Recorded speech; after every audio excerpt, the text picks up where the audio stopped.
Kickoff Stadium, where tonight football weather has made its way back to Warren, Ohio. Last week a balmy 70-something degrees. Right now we're about mid-50s, and I'm sure we'll get down another 10 degrees or so throughout this ball game.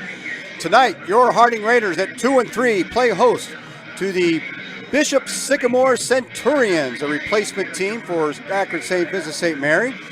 Again, Harding coming in 2-3 off that thrilling 28-24 last-second victory against Ursuline last week.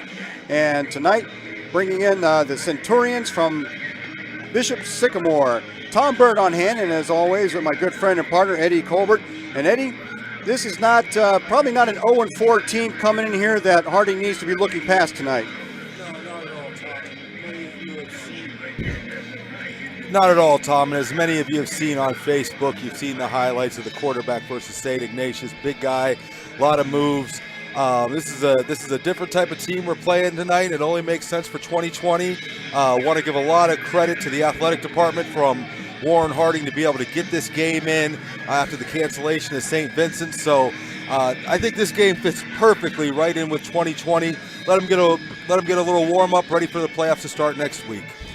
And next week, we will be home against Akron North, but tonight, here's the kickoff. Jake Daugherty with the kick. It's fielded about the 11-yard line. Takes it out to the left side, and that was number 28. Trying to get a name here. Stevens, Dorian Stevens. Dorian Stevens on that return for Bishop Sycamore. Bishop Sycamore was set up 1st and 10 at their own 27. But Tom, this game, even though this is a different type of team we're playing tonight, football's still football. Harding's going to look to come out here with that tough defense that they've shown throughout the year, get a 3-and-out and turn it over to the offense. Once you see Elijah Taylor come out here with the offense, they're going to look to establish that line of scrimmage, establish that run, get those corners and those linebackers sucked in to open up the passing game. Looks to be a good game here at Molotov Stadium tonight. Yeah, it looks like number 12, Noah McClendon, taking the quarterback. And there's a fumble on the play! And it's Harding ball right off the bat. Harding covers the fumble. 1st and 10, Harding. Yeah, great way for Harding to start out the game there. You saw a little issue there with the quarterback running back exchange there. Harding able to jump on it, give themselves great position early on here in the first quarter, deep inside the Sycamore territory. Wide open right now. We'll see if they look to establish that run or maybe a little play action to get those safeties, get those corners and those linebackers sucked in, maybe hit somebody deep early on as Sycamore looks for Harding to establish the run. So Harding with a big break early in the ball game. They get the ball 1st and 10 at the Sycamore 25-yard line. As always, senior quarterback Elijah Taylor leads his team out there under center. There's a handoff. Looks like Bryson Powell up the middle. And Bryson with a strong run, 4 or 5 yards to open up the Harding offensive series. Yeah, Bryson Powell, a new addition to the offense. We saw him come in, play a big role against the thriller against Austintown Fitch that unfortunately ended up on the short side for Harding. But breakout game for a couple different running backs there, able to open up a new fold for the Harding offense to accommodate their 3-year starter Elijah Taylor at quarterback. Gain of 4 on the play, 2nd down and 6. Harding remains in that I formation. This time the handoff is to the upback, number 22, Marco Paterno, and he's met at the line of scrimmage, taken back for a loss of about 2 on that play. Yeah, Sycamore obviously doing their homework, seeing the game plan of the Raiders here, trying to establish that running game early, take control of the line of scrimmage to be able to open it up late for Elijah Taylor and those dynamic wide receivers he has there. Going to bring up a 3rd and 7 for Harding. We'll see if they do something with a little play action, maybe some rollout, get Elijah Taylor out there on the ends by himself, see if he can pressure some of those corners, some of those safeties, make them come up, hit one of those receivers for a big play. And Taylor does step back. He passes out, tries a screen play to Kanyai Red. Red drops it. It's incomplete back there. It's going to bring up a 4th down and 7. Sorry, that was Davion Burgess, the intended receiver, number 6, Davion Burgess. He was hit just about the time the ball got there.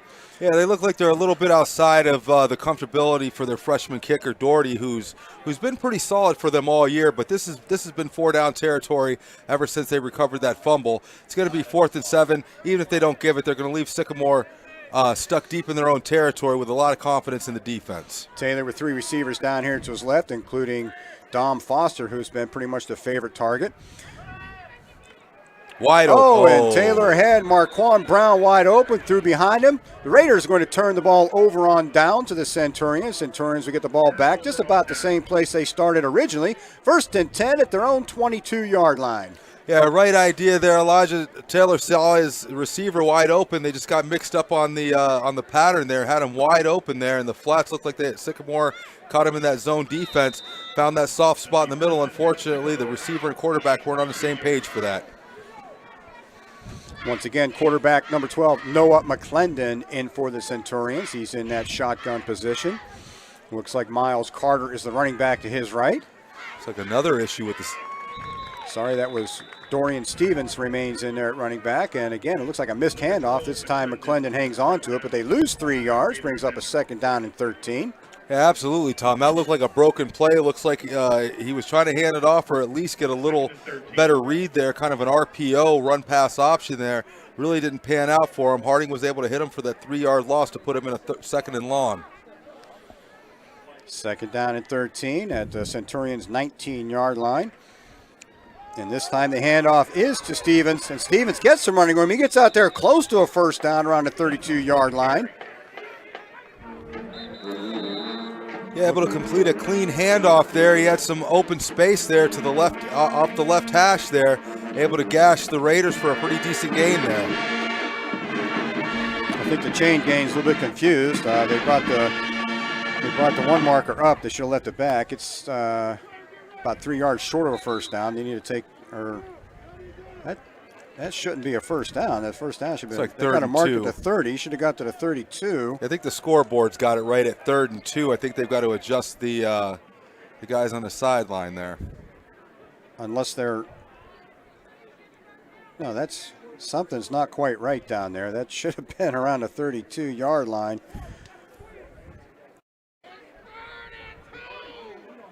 It's tough after the yard marker moves. That's tough on the officials. Yeah. I mean, they put a lot of confidence in the guys that are running the chains over there on the side.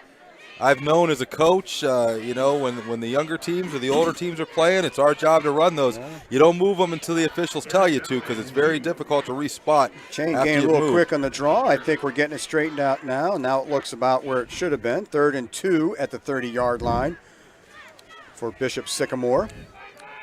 Once again, number 12, Noah McClendon. We were looking to see if perhaps if you're out there and you saw some highlights on online, big number 3, Josh Bogan, but he's playing defense. We may see him at quarterback later. Big young man for Bishop Sycamore. Another low snap, handoff to Stevens. This time Stevens is dragged down in the background, but he fights ahead to about the line of scrimmage, and he may have gotten close to a 1st down. Raiders are signaling another ball, but I think that's called dead. And it is close to 1st down. They had him trapped in the backfield, but some second effort by Dorian Stevens may have got them the 1st down, and it looks like the chain gain is on the move this time. Yeah, one of those plays that really frustrates the defensive coordinators. You've got them wrapped up in the backfield. You expect 11 helmets to the ball on every single play. Guys got them wrapped up in the backfield. You expect to see 10 more guys coming with helmets to stop that. That time the defense wasn't aggressive enough. He was able to break free for those 2-3 yards. Give Sycamore another 1st and 10. 1st and 10 at the 32-yard line, and this time McClendon steps back to pass, and he's looking long down the sideline. He's got a man open, and that's going to be 68 yards and a touchdown for Bishop Sycamore. That pass complete to number 10, Jeremy Vines, down the left sideline. Great play there. Corner was in position, didn't have a safety to his side. Corner was in great position. He kind of watched the ball as it went up in the air. As he was watching the ball, that receiver was running. They tell you if you're even, they're leaving. That receiver was able to get a couple steps. Quarterback put it right on the money. We've got a 6-0 game here early in the 1st quarter here for Sycamore. After a shaky start with a fumble on their first offensive play, Sycamore held the Raiders and now have scored big on that 68-yard pass completion from McClendon to Vines. And it looks like Sycamore will be setting up for a 2-point conversion. I don't see a kicker out there. McClendon in at quarterback. Very interesting, Tom. We talk every week about how important the place kickers are. You know, if they miss that, making it a 6 instead of a 7th game and a 7-point lead, and how it comes back. We'll see how they respond to this. And McClendon with the keeper, and I think he falls forward in for the 2 points. And Sycamore goes on top 8-0 with 8:59 to play in this first quarter. And not the way the Raiders wanted to start out this game. Defense came out. We saw Sycamore having some difficulties with the quarterback-running back exchange on multiple plays. Harding was able to take over early, but unable to capitalize on it. Kept Sycamore around. They were able to take advantage. Big play down the sideline. We'll see if the Raiders are able to put a Band-Aid on this cut and move forward here early. Sycamore's been looking for the run. They've been able to stop it early. We haven't really seen Elijah Taylor drop back and stretch the field thus far. We've seen some screen passes that Sycamore's been able to snuff out. So very interesting to see how Steve Arnold and the offense attack this series.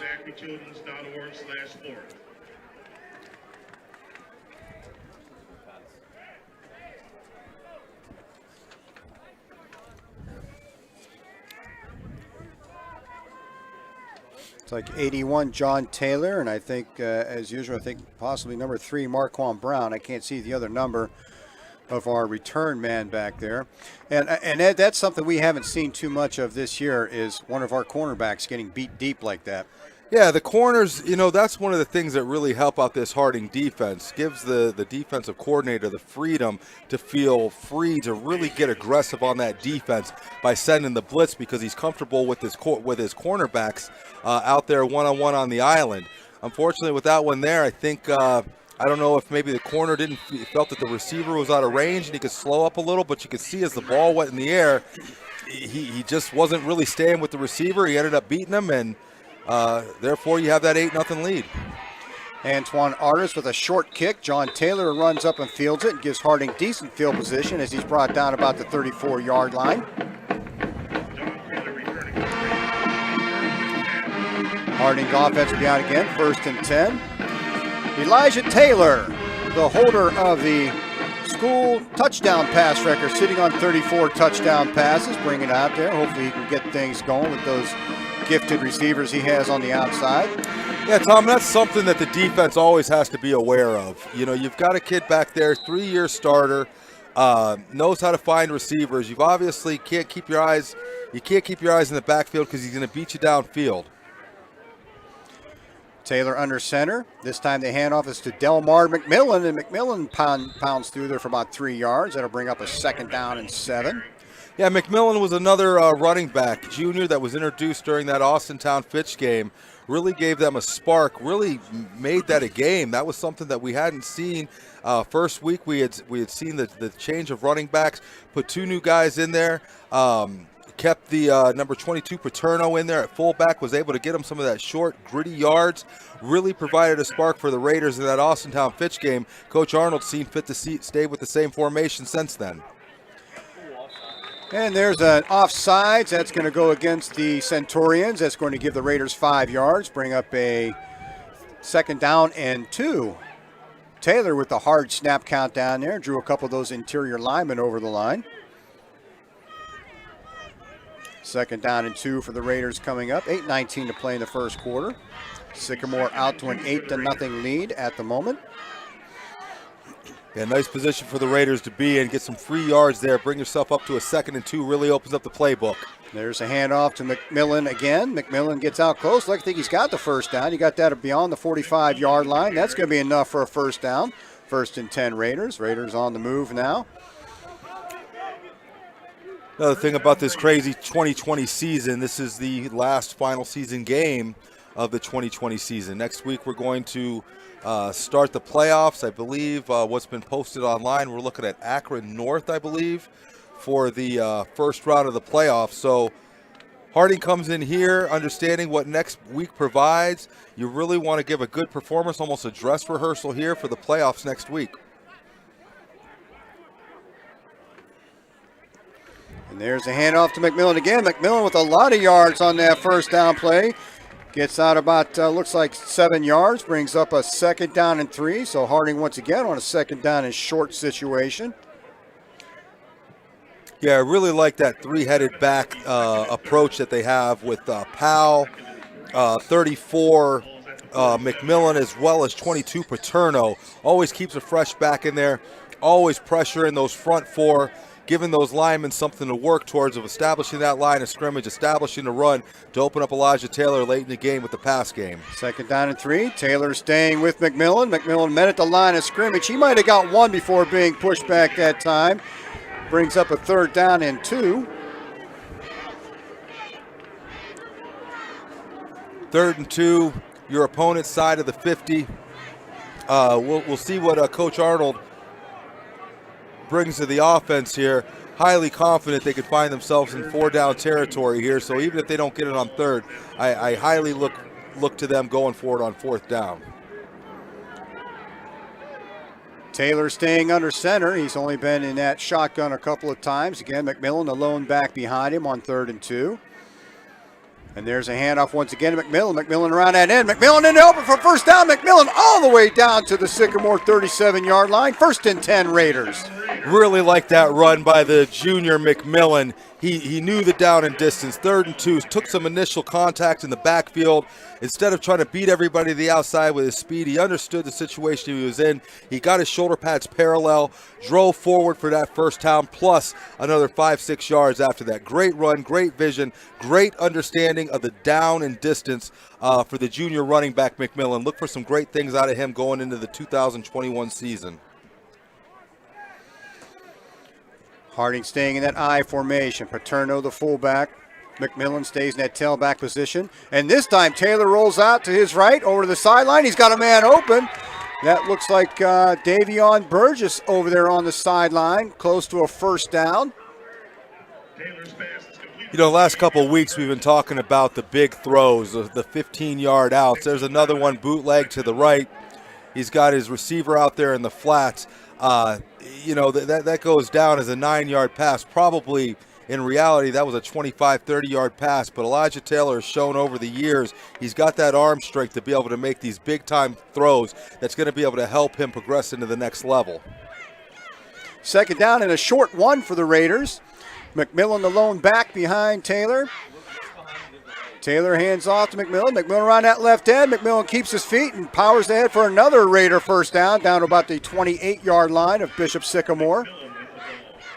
Yeah, last week McMillan put the ground on the ball early, and I think that gave the coaching staff a little bit of nerves. They ended up going away from him, and it was a majority of Powell and Paterno last week. You can see Coach Arnold's got his faith back in his junior running back. He's looking to get him established early here. Got to establish the line of scrimmage. Establish the line of scrimmage. You got the run, you got the pass. At that point, the game's over. So great to see them out here establishing that run game, open up the pass game early. Hand off again to McMillan on 1st and 10. McMillan gets a couple up to, looks like about the 25-yard line. Gain of 3 on the play brings up a 2nd down and 7 for the Raiders. You know, we talk about a lot of these guys that have came up 3-year, you know, with 3-year starters, 3-year playing time. I'd be remiss if I didn't take a second to give a shout out to the to the 7th and 8th grade gold and black team as well as the freshman team. I believe all 3 got victories this week against the team in Cleveland, and we just played them, and I'm at a loss for the team, but. There's a handoff to McMillan again. McMillan trying to get around that right end, and he doesn't quite make it, so he dragged down for, looks like maybe a yard loss. Brings up a 3rd down and long.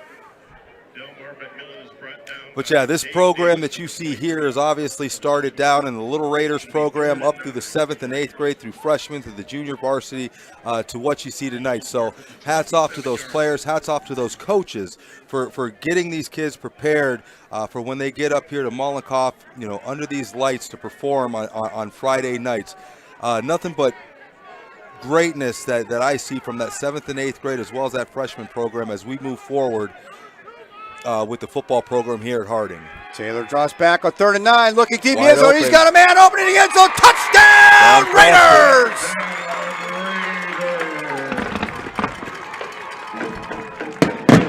Dom Foster from week 1. I think in the first 2 weeks, Dom Foster had over 300 yards receiving, one of Elijah Taylor's favorite targets. Every year he finds that one that he's real confident in with the deep ball or the 50-50 ball. Dom Foster this year has proven game over game He's willing to go out there and make those catches. He was able to get past his corner. Saw him on the near sideline. Big play. Now, I believe they're going to line up for 2 so they could try to tie it here. Let's see how this works out. Elijah Taylor to Dom Foster for 27 yards. The Raiders are on the board, looking for 2 points to tie this game up. Taylor looking left. He's got a man open in the corner and overthrows him. I think he was looking for Davion Burgess over there. A little too tall for Davion.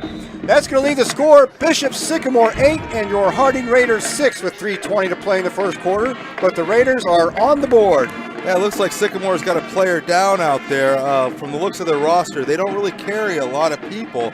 So hopefully this young man is just a bruise or something that he can recover from. Because Sycamore doesn't look to bring a lot of players on their team. And just to recap, speaking of the 7th and 8th grade and the freshmen, that was Strongsville. That was a defender that went up and almost had an interception on. He came down hard. Remember, they can return those too. Yes, the defense can return it for 2 points. You got to watch that. So you got to be there. But if he came up with that, he would have had nothing but turf in front of him. Well, we'll see how that plays out. Harding comes down, answers with a long touchdown. Elijah Taylor with a connection to Dom Foster, but still leaves the Raiders trailing here 6-8 early in the game, late in the first quarter. On the kick for the Raiders is number 12, Jake Doherty on to do the kicking.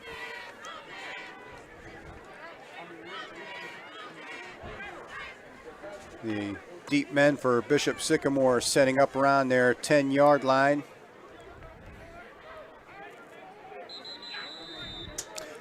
And we're all set to resume play. That kick gets fielded about the 16-yard line. I think that's Stevens once again on the return. Stevens right at left end. Stevens hit hard at about the 33-yard line, but Sycamore will have some decent field position to start. Looks like a flag on the play, late flag on that play. Yeah, usually you're going to see a hold or a block in the back there when you see those flags come out on the kickoff. Interesting to see this game. All year we've been talking about Elijah Taylor being back as the punter and the holder. We've seen a couple times the Raiders come out on the short end of the stick of some of these trick plays with the onside kicks and the fake punts. We've been talking all year what a virtue it is to have somebody like your quarterback back deep to punt for you as well as the holder. We'll see if this is something that Harding tries to do this game, just to throw a new wrinkle into the offense, or even make somebody like Akron North, just something else for them to study on the films before this game, for the first playoff game. And that was indeed an illegal block in the back on the return. That's going to push Sycamore back to about their own 22-yard line. McClendon with the handoff to Stevens. Stevens met after a gain of about 2. Gets it out around the 25. Make it a gain of 3 on the play. Bring up a 2nd down and 7 for the Centurions. Yeah, nice play by the defense there. You see he was trying to go off tackle there to the right-hand side. You saw the hole, but then you saw the linebackers come up and fill that hole quickly, able to hold that to a gain of 3. Dorian Stevens, a good-sized running back at 6'2", 215. And he looks like he's got a little burst of speed in him, too. So the quicker that the defense get a hold of him, the better. And it is once again Stevens. And this time Stevens doesn't make it to the line of scrimmage. He's going to lose a couple on that play. Looks like Big Sam Waldman in there to stir things up a little bit on that one. Big Sam Wald, and the defense starts with him. Big man in the middle. Drawing those double teams, freeing up some of his defensive linemen, freeing up those linebackers to get clean looks into the backfield. The defense starts, that defensive line and controlling the line of scrimmage starts with Big Sam Wald, number 73 in the middle. A loss on the play brings up a 3rd down and long. 3rd and 8 for the Centurions. McClendon, he's going to keep that one, and he's not going anywhere. 4th and long from deep in Centurion territory. They're going to have to bring out the punt team. Yeah, 3rd and 8, that was a straight design quarterback keeper up the middle there. Nobody was fooled by the Raiders. Linebackers were able to come up with the good penetration by that front 4. End up getting them for a loss of 1, bring up 4th and 9. Get the Harding offense back on the field. Now it looks again like number 22, Antoine Artis, in there to do the punting. Dave Davis to punt. And there's a nice kick down the left side. Fielded by, looks like John Taylor. There's a flag already on the return on that play. Quick flag there. Looks like it's got to be a hold on some of the fly guys coming down there on that punt team. I'll check that. That was number 23 doing the punting for Bishop Sycamore, Dave Davis. Number 23, Dave Davis doing the kicking.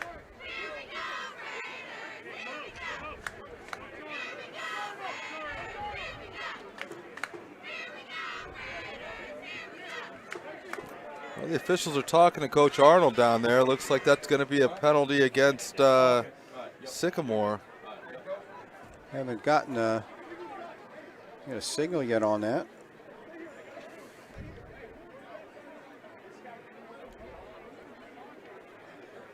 Still not sure what the call is on this play.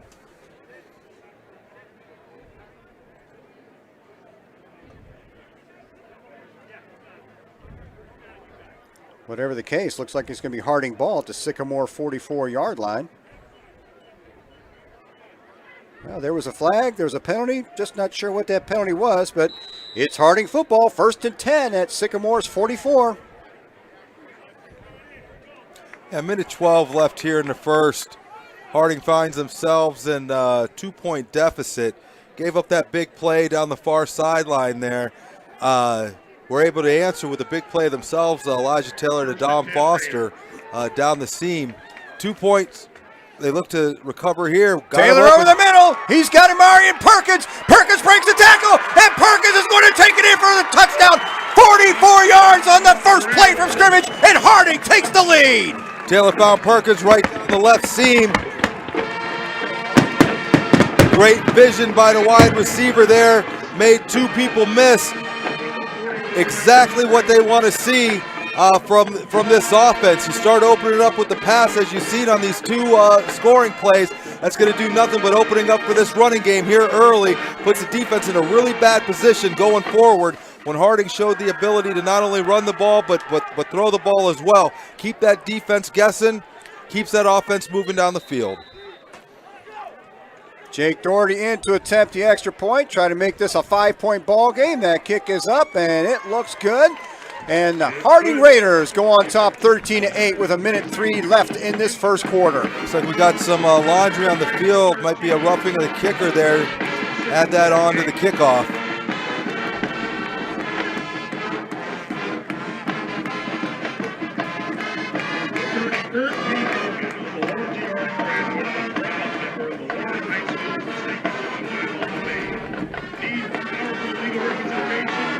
So I think, Tom, I don't think the Raiders can really complain about how they started here. Been able to get something established on the ground as well as establish that air attack. Really opens up the offense for the Raiders. Defenses have done what they need to do. Little slip up there on the far side. Corner got beat deep, but other than that, you've seen another solid performance by this Raider defense. And if you're keeping count, that is school record touchdown pass number 35 for Elijah Taylor. Yeah, Elijah Taylor is going to look back on his illustrious career here at Warren G. Harding and have a lot of stories. A lot of receivers to go through that. You got to remember that, Elijah Taylor's been playing since he was a sophomore. So his touchdowns span 3 years of just great wide receivers, great linemen, great running backs that have all contributed and put him where he is in the history books here at Warren G. Harding. Doherty kicking from the 45-yard line, and that's kind of a wasted opportunity there as that one hooks out of bounds. Had a chance to put him deep. They're going to get the ball in the 35 after that. Yeah, I really would have liked to see him take advantage of that. Young Doherty is a freshman this year. Has performed like an upperclassman when it comes down to it. Been pretty solid in the kicking game. Unfortunately, on that one there with the 15-yard penalty, you'd like to see him put that in the end zone, give Sycamore the starting point of the 20-yard line. But that Harding defense has showed up been strong all year. Look for another strong outing, 3 and out. Let's get the offense back out on the field. Noah McClendon stays in there at quarterback. He's in the shotgun position. Drops back to pass. He's under a lot of pressure. He's forced out of the pocket. There's a flag in the backfield. And McClendon's going to be taken out at about the 37-yard line, gain of 3. But there's a flag in the backfield, and that's usually the area of holding there, Eddie. It's like maybe 97. Last name Rico. Looks like Big Sam Walton was a little too much for him to handle there.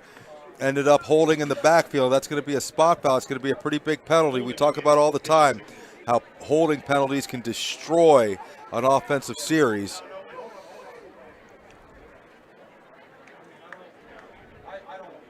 That'll turn into about a 20-yard loss for the Centurions. Going to push that ball all the way back inside the 20-yard line down to their own 17. They've got to get it out to the 45-yard line for a first down. So we're looking at first down and 28 for the Centurions. Just under a minute to play, and the clock is ticking in this first quarter. The Raiders on top 13-8. McClendon with the handoff up the middle of Stevens. Stevens met at the line of scrimmage for no gain. Once again, a lot of pressure from that front four. What the defensive coordinators are looking for. You can get pressure with that front four. That frees those linebackers, those corners, and those safeties up to do a lot of things, really be able to disguise your defense. Getting pressure with your front four is probably the defensive coordinator's dream. Just opens up that playbook on the other side of the defensive side there. It starts with guys like Big Sam Walton, as I've mentioned all year. You got to be a problem. You got to draw that. You got to draw that double team, just like you saw it a couple plays ago. You saw the holding penalty. Obviously, way too early for somebody to be tired. Coach is over there screaming, "Move your feet, move your feet." You stop moving your feet. You start reaching. You start reaching. You start grabbing. You start grabbing. Referees start throwing holding penalties. With cutting-edge technology and nationally recognized programs, we bring a unique approach to high-quality, patient-centered care. At Stewart Family Hospitals, Sycamore on their first timeout of the ball game with 17 seconds to play in this first quarter. Talking it over, they got a second down and miles to go. Second and 28. Harding taking the lead on that 44-yard touchdown pass from Elijah Taylor. For kids 12 and older. Certified athletic trainers like the one here tonight keep athletes healthy and help injured players return. Well, all year, you know, Tom, we've talked about the defense coming up strong for them, but it's been a combined effort on the offensive side. You know, some of the weeks that the running game hasn't had it, the passing game's been able to pick them up, and vice versa. You know, right now you look at a real good balanced game here between the offense and defense. That usually leads to a victory for the Warren Harding Raiders. McClendon dropping back in that shotgun position, looks out here towards the sideline. He hits number 0, Tay Lowe, but Lowe gets just a couple of yards. And really maybe just made it back to the line of scrimmage for no gain. Yeah, defense was able to snuff that out. Didn't look like Sycamore, looked like that was kind of a bubble screen out there, but they didn't really have the bubble. And so Harding's defense was able to get in there for a big loss. Going to bring up a 3rd and 28. Great position for the defense. I'll check my numbers here one more time. I said 35. That's actually 36 for Elijah Taylor. Don't forget he hit Dom Foster earlier in the game for their first touchdown. So Elijah Taylor's got 2 touchdown passes on the night, pushing his career total to 36. The Raiders going to start the second quarter leading 13-8 and having Bishop Sycamore push back into a deep hole as they face a 3rd down and 28 to open up this second quarter. Yeah, you know, we can't say enough about the career of Elijah Taylor. When he came in as a sophomore, you know, we talked about all the receivers that he went through, and you talk about some of the receivers that have went through this school from you know, people like from Omar to Mario, and that's what they are here in Warren. It's one name. And you know exactly who you're talking about, you know. But you've had from the running backs to the wide receivers, you know, to the quarterbacks to the defensive side of the ball. Elijah Taylor finds himself in just great company to be amongst the leaders in history for this offense. Something that he's never going to forget about. It's been a pleasure to watch him play over these last 3 years. And McClendon looking for something on 3rd 28. McClendon's going to get sacked inside the 10-yard line on 3rd 28, all the way back to looks like the 7-yard line. Jabari Felton with the sack. Jabari Felton getting in the backfield on that play. 38. Yeah, another great defensive stand by the Raiders here, bringing up a 4th and 38, obviously punting position here for Sycamore. As we talked about, this year is a little different. Everybody's going to make the playoffs in week 7, so they're going to start, looks like, next week with Akron North. Really want this game to be a tune-up for those playoffs. Really doesn't matter what your regular season record is. Everybody's going to start the playoffs with a clean slate. So this team, the sky's the limit. You really want to have just running on all cylinders going into week 7. And this game so far, 13-8, still a close game, but obviously you've seen the Raiders dominate on the offensive side of the ball as well as the defensive side of the ball. Want to keep that going, maybe mid-3rd quarter, hopefully get some of those younger guys in there, get them some of that experience, get out of here with no injuries, and start looking forward to the playoffs. And the Centurions take their second time out of the half to talk over this 4th and 38 position that they find themselves in. Harding had John Taylor and Dom Foster back deep to receive this punt. So Harding looking to get the ball back and get excellent field position once again. They're going to more than likely be on the Sycamore side. And for that Harding offense. Dave Davis back to do the punting.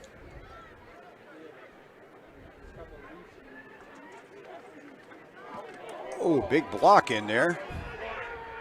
That punt gets out, takes a Sycamore bounce out outside the 45 to about the 47-yard line. And there was a ferocious block in that backfield to help protect that punter as the outside men were coming hard for Harding. Yeah, obviously Harding had a punt block on that. They weren't really looking much for the return. With Sycamore pinned back as deep as they were, Harding was trying to take advantage, see if they can get one of those end guys in there, maybe come up with a block with a quick score. Harding takes over, 1st and 10 at the Sycamore 47-yard line.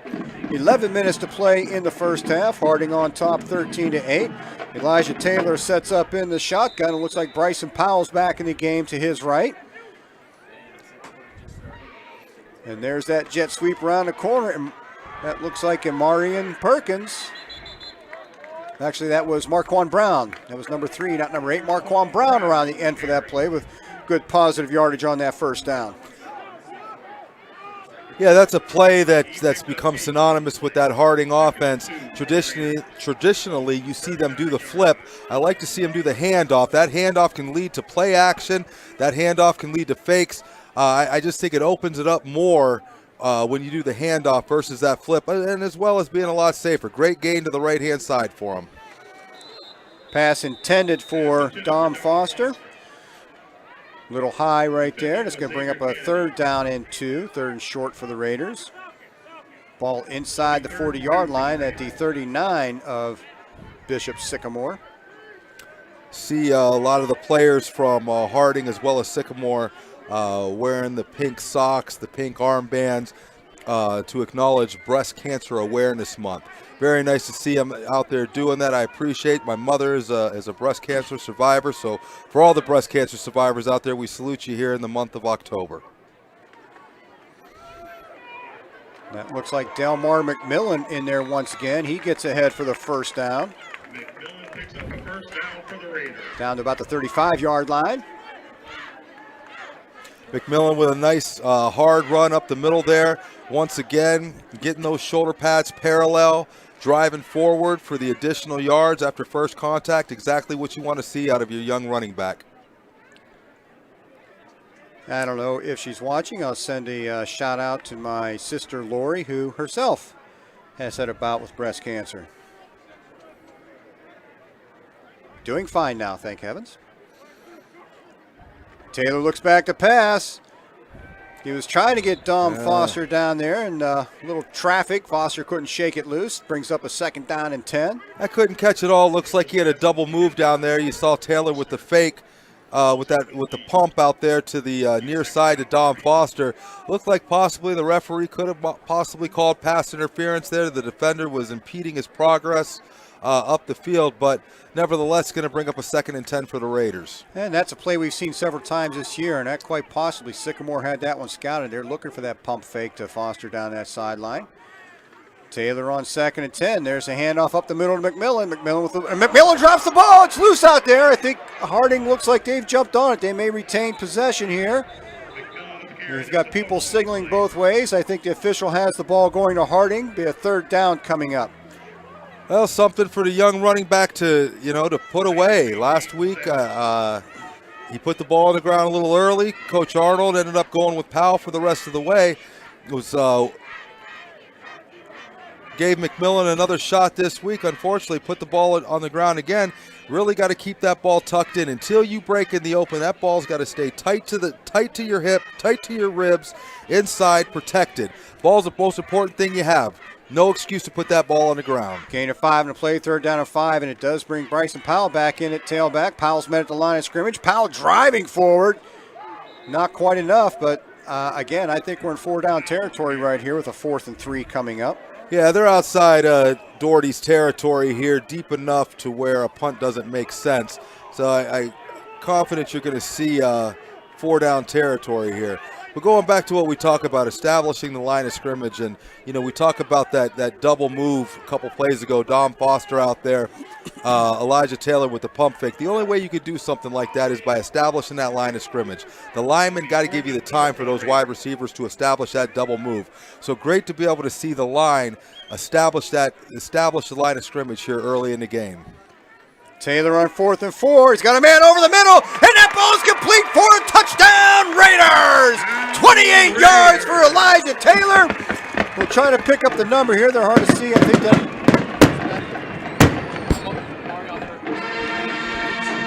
think that was Amarian Perkins once again. Yeah, great pass. I mean, right on the money there. Can't really complain about the defender. He was right in position there. Elijah Taylor led Perkins perfectly to an outstretched arm of the defender. He was able to jog in the end zone. 19-8 lead here. We're going to see Jake Taylor come on for the extra point. Taylor to Perkins. 3rd touchdown pass of the evening. The Raiders now on top 19-8. Jake Doherty in for the extra point. And that kick is good. Perfect down the middle. And it is now a 20-8 ball game with 8:33 to play in the half. Elijah Taylor to Amarian Perkins for 28 yards. And Taylor's 3rd touchdown of the evening. And he just keeps padding on those numbers, which is good to see. Yeah, this is setting up to be a big night for Elijah Taylor in the offense. 3 touchdowns to start out the game. Running game is looking good as well. Everything is open. Defense is hitting on all cylinders as well. Like we said, we didn't really know how this game was going to go. The team that's coming in, this is a different type of team that they're playing. I'll give a lot of credit to this Sycamore team for stepping up to fill the hole that was created early on this week with St. Vincent's opting out of the game. Like, we want to see football. We want to see football, so we give a lot of credit to all the teams and the athletic departments that have done everything they can to provide a football season here. Next step is going to be getting through these playoffs, but once again, I'm just glad to be able to come out and see a football game on Friday night. Taylor with a kick, fielded by Stevens at about his 17-yard line. Reverse. Little trickery. The pitch to low, trying to go the other way. Gets it out to about the 23-yard line. Great play there by the Harding kickoff team. There's three. Everybody thinks of offense and defense. There's 3 parts of football: offense, defense, special teams. Right there, the special teams were able to stay to what they were coached. Stay in your lanes. Stay in your lanes until they are absolutely committed. That right there was the perfect example of the defense, of the kickoff team staying in their lanes. We could see it from up here, but down on the field, it's a little more difficult to see. But because they stayed in their lanes, that reverse had nothing going. 4 guys on the tackle. Great discipline by that Harding kickoff team.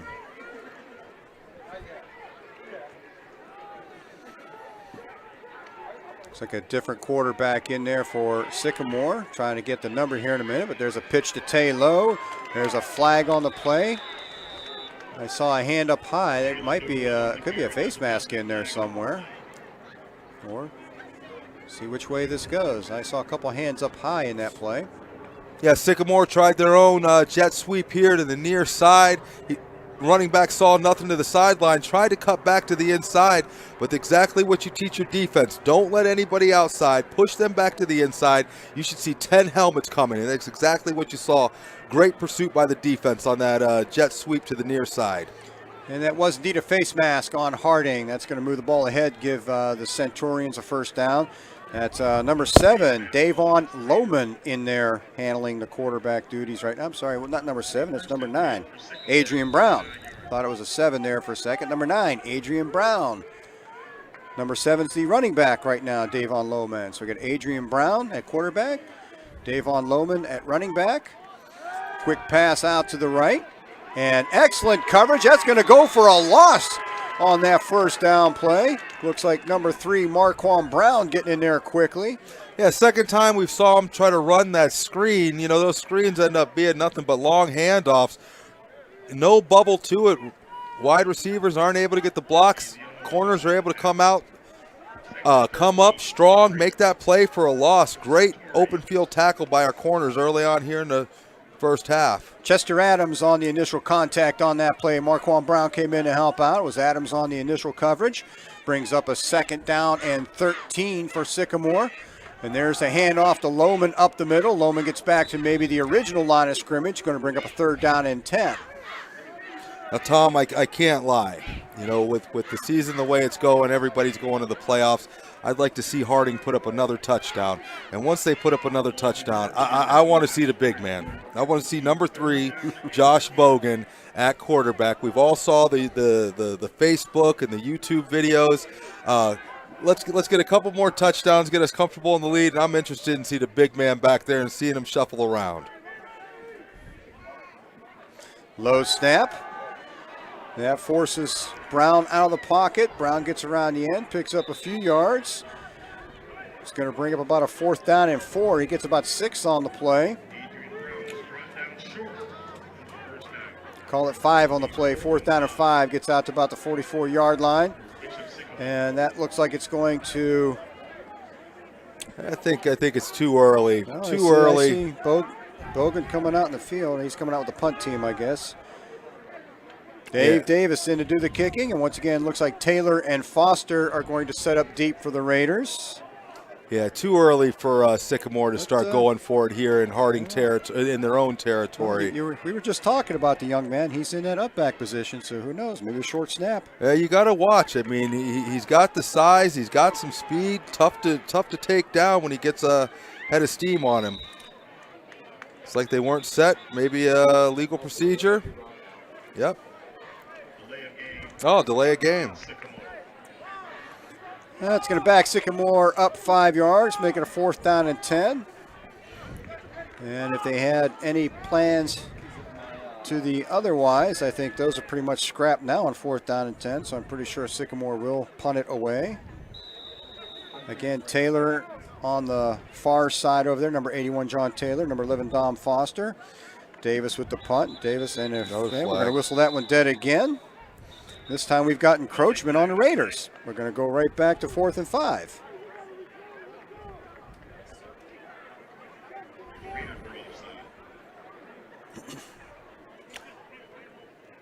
All of a sudden, things have gotten just a little bit sloppy here. So we'll see if we can tighten it up, get this 4th down play in the books, and get the Harding offense back out on the field.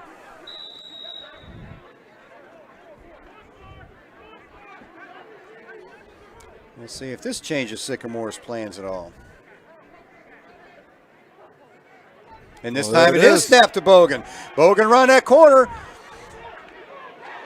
And Bogan gets ahead for the first down. That's 6'2", 240-pound Josh Bogan with about an 8-9 yard run down to the Harding 45-yard line, and that gives a 1st and 10 to Sycamore. Well, Tom, you called it when you saw Bogan line up there at the up back, that 4th and 5. You're exactly right. Gave them that confidence to be able to go for it.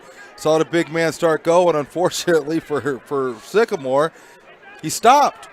If he'd have kept coming around that end, I think he gets a few more yards. If he'd have kept on coming around that end with the speed that he's got and the size that he has, he's a handful to take down. Number 9, Adrian Brown stays in at quarterback. Davon Lohman, number 7, the running back right behind him. 2 receivers on either side. And there's the handoff to Lohman. Lohman, I think he only got back to the line of scrimmage. He's hit hard right there. Brings up a 2nd down and 10 for Bishop Sycamore. Yeah, another great example there. You saw the defense slide to the high side there. Linebackers came up and filled those holes exactly how they were coached. 4:40 to play in the first half. Harding on top 20-8. Elijah Taylor with the hat trick tonight. 3 touchdown passes and counting in this first half. It's a big stand for the defense here. Don't want to let them go in here with a touchdown. Give them something to think about in the second half. Hand off to Lohman once again. Lohman looks like he's going to get about 4 yards according to the official spot. Let's make it 3 yards. Bring up a 3rd down and 7 for the Centurions. Yeah, there's no question that the Centurions have athletes on that other side of the ball. These are the type of teams you want to jump on. You want to jump on early. The longer you keep them around, the more confidence you give them. They've got the athletes to be able to score from anywhere on the field. You really want to jump on them early, put the game out of reach. Brown in that shotgun position. Steps back to pass. He's under pressure. Gets on that sideline. That ball is overthrown. Brings up a 4th down and 7. And we'll see if Sycamore feels like it should be in 4-down territory right now. I don't see the other unit coming on just yet, and I guess they are coming. And again, keep an eye on number 3, Josh Bogan coming out, probably be in that up back position in front of the punter. Well, something to keep Harding on their toes. Something they got to think about for the rest of the night now. That short snap, 4th and 7. The big man showed the move, showed some speed, his ability to be able to move the ball forward. So obviously something that Harding's got to keep on their mind and got to account for is that up back and their willingness to be able to put it in his hands and try to make a play. We have a flag on the play. Looks like another delay of game on Sycamore. They had a delay of game the last time they brought the punt team out. So just not getting that punt team set. That's going to make it 4th and about 11, maybe 12.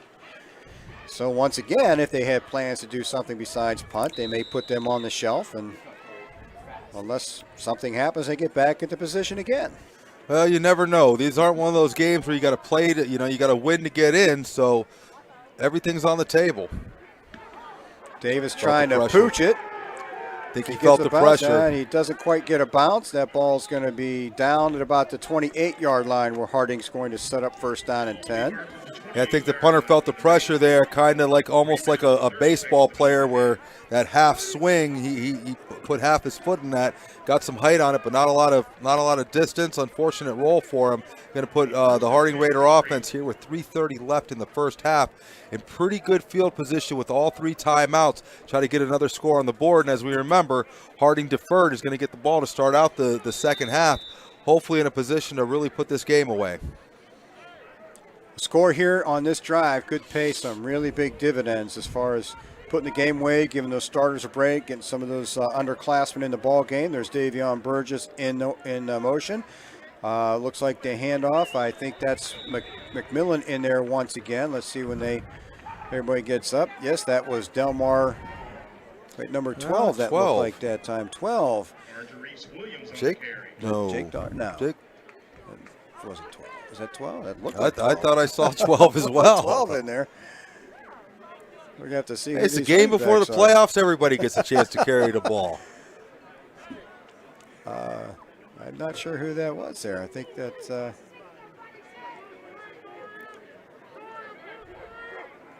and there's some motion on that defensive side of the ball once again. That's going to move us up 5 yards. And I don't know, do we have a second number 12? I see him back in. It still looks like number 12 back there. Maybe that's number...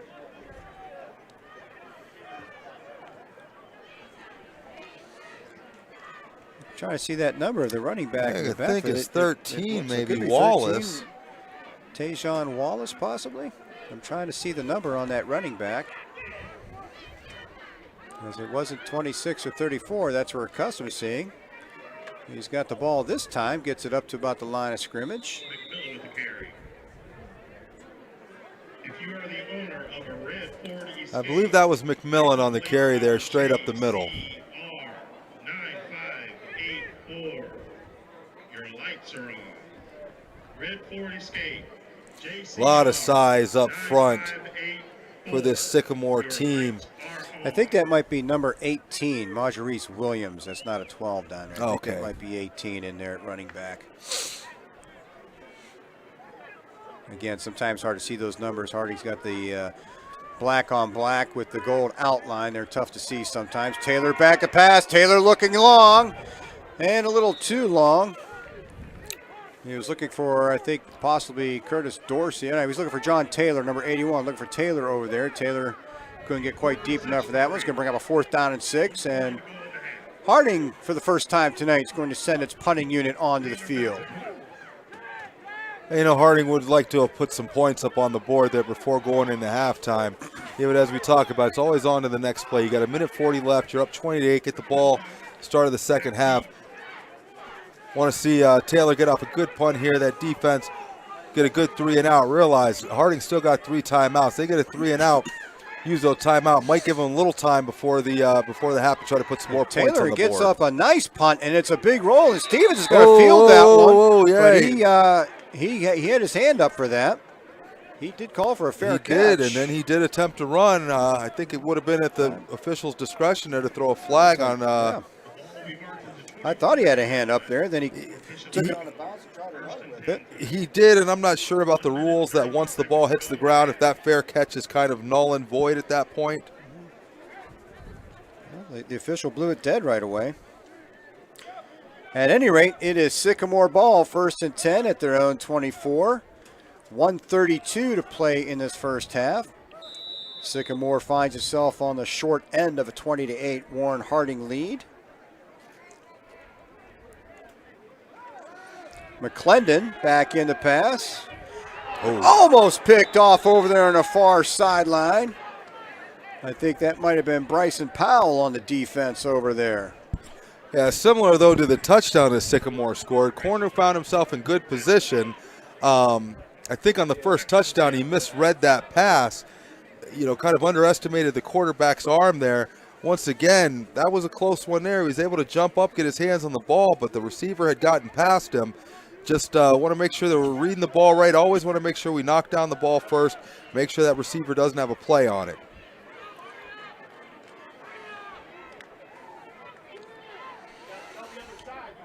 McClendon with Stevens behind him. And this time the handoff is to Stevens. And again, we have flags down. Looks like that's going to be a false start on Sycamore.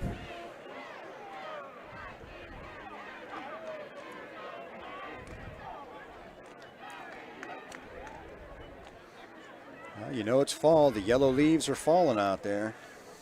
Yeah, it's, you know, it's in even with the shortened season, you know, not so long ago we were, you know, guys are going down because of the heat with cramps, and then, you know, you just fast forward a couple weeks and I got 2 shirts on with a sweatshirt and a skull cap.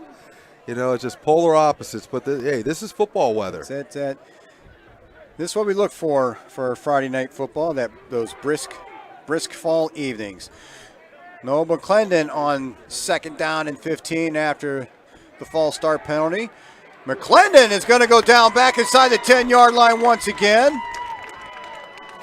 See if Coach Arnold wants to stop the clock here. Going to bring up a 3rd and long.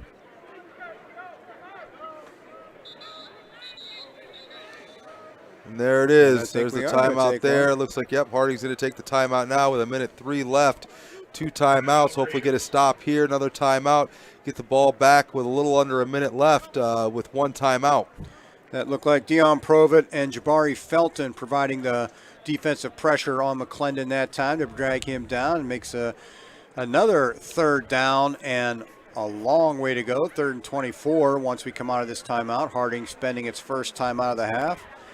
Perhaps trying to save some clock in case they can get that ball back here at 3rd and long. Take another crack at the end zone before they go in at halftime. Well, Sycamore's fell victim to a lot of penalties. Those penalties provided large in part by that Harding defense. Those false starts is, a lot of times a false starts because you're getting beat off the ball, and so you try to get that extra step, you try to get that extra shot in there. So contribute a lot of these 3rd and 4th and longs to that Harding defense. But we talked all year, penalties are killers. And they've had some false starts, they've had some delay of games, they've had some holding penalties. At the end of the game, you look at the W column, you look at the win column, 9 times out of 10, that L column is going to include a lot of penalty yards. 3rd and 24 with minute 3 to play in this first half. McClendon in that shotgun. He's got Dorian Stevens behind him. McClendon drops back to Plass, and McClendon under a lot of pressure again is going to go down all the way back at the 2-yard line. I couldn't tell what the number was, but our left defensive end just took his tackle straight back into the quarterback. Looked like that was Jabari Felton there. Just a bull rush to the Sycamore right tackle, brought him straight back to the quarterback. And another Harding timeout to stop the clock at 55 seconds as Sycamore is now forced to punt from the shadow of their own goalpost. Last time Sycamore found themselves deep in Harding territory like this on a punt, the Raiders sent everybody to try to get that block. They came close. We'll see if they've got the same scheme here where they're going to send the house, see if they can get a quick block, maybe recover it in the end zone, or set Harding's offense up inside the 20. Looks like they're going to put that extra man up there and leave Dom Foster back here by himself. Usually he's back here with John Taylor, but now it's Dom Foster. We got 10 guys up on the ball. Got a fly guy to the high side there. And Harding's coming. There's the kick. Foster tries to return, and he is met immediately by number 7, Davon Lohman. Lohman with the big hit. Open field, give him credit for the vision. Dom Foster might have wanted to rethink that. Give him a lot of credit for not only being able to make that catch, but hold on to the ball with that big hit. Harding with great field position at the Sycamore 37-yard line with 47 seconds to play. They do have a timeout left in case they need to stop the clock. So Harding with those timeouts, trying to get the ball back. Obviously, they're going to try to put some points on the board before halftime. And as we said a few moments ago, they will get the ball to start the second half. So Harding looking to put one more nail in the coffin early right here as Elijah Taylor brings his offense back out on the field.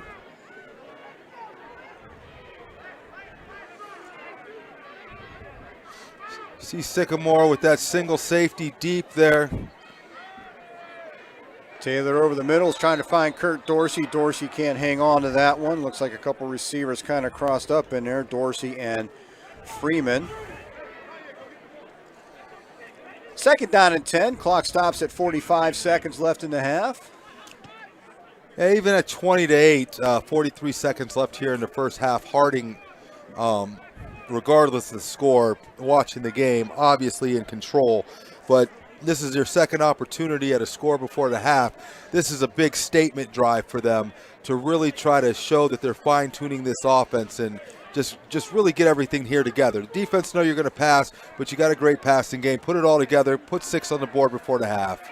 Taylor steps up in the pocket, gets the pass There's off. the flag. And there is a flag on that one as he's looking again for Curtis Dorsey down there. Number 15, Malik McIntosh, a little bit early on that one. Taylor's been a pass-first quarterback. He dropped back, had plenty of time, but that pocket started to collapse. He stepped up in the pocket, had the opportunity to run it, saw his receiver breaking on that skinny post in the middle, was able to put it on him. Defender really had nothing else he could do other than interfere with him to prevent the touchdown.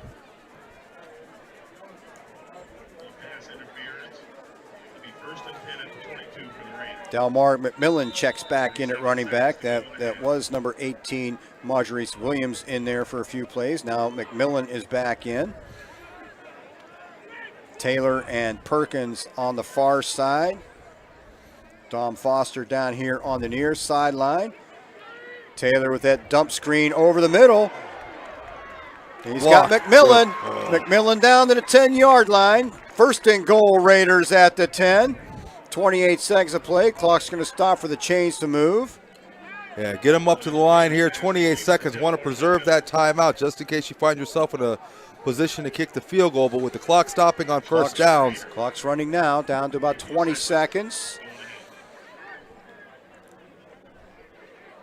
Taylor's going to keep it under some pressure. Gets it up to about the 7-yard line. Gonna have to burn it. Gonna have to burn that last one. And the Raiders do indeed take their final time out of the half with 13 seconds played. It's going to be second down and goal at the 8-yard line when play resumes. So you got 13 seconds, Tom. Chains are down. They're going to be second and touchdown here. Expect to see Elijah Taylor to go to the air here on at least his remaining 1 or 2 downs, depending if they want to bring in Jake Doherty for the field goal if they don't get in. Really like to see something down underneath here with the lineman providing the time. You know, you want to take advantage. I've seen Sycamore try to send some blitzes in order to try to get some pressure on Elijah Taylor. You saw them implement that screen to try to exploit that blitz, or at least slow it down a little bit. A lot of options here with 13 seconds left here inside the 10-yard line for the Raiders. Raiders have time for maybe 2 attempts at the dead end zone, and then possibly bring young Jake Doherty in and put 3 on the board if all else fails. But Raiders coming out, second down and goal. Ball looks like it's going to be spotted at, the scoreboard says a 9. I see the official's marker at the 8. So we're going to go with the 8-yard line here. Taylor with McMillan to his right.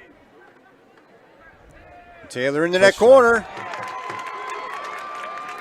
And that looks like Quincy Brown.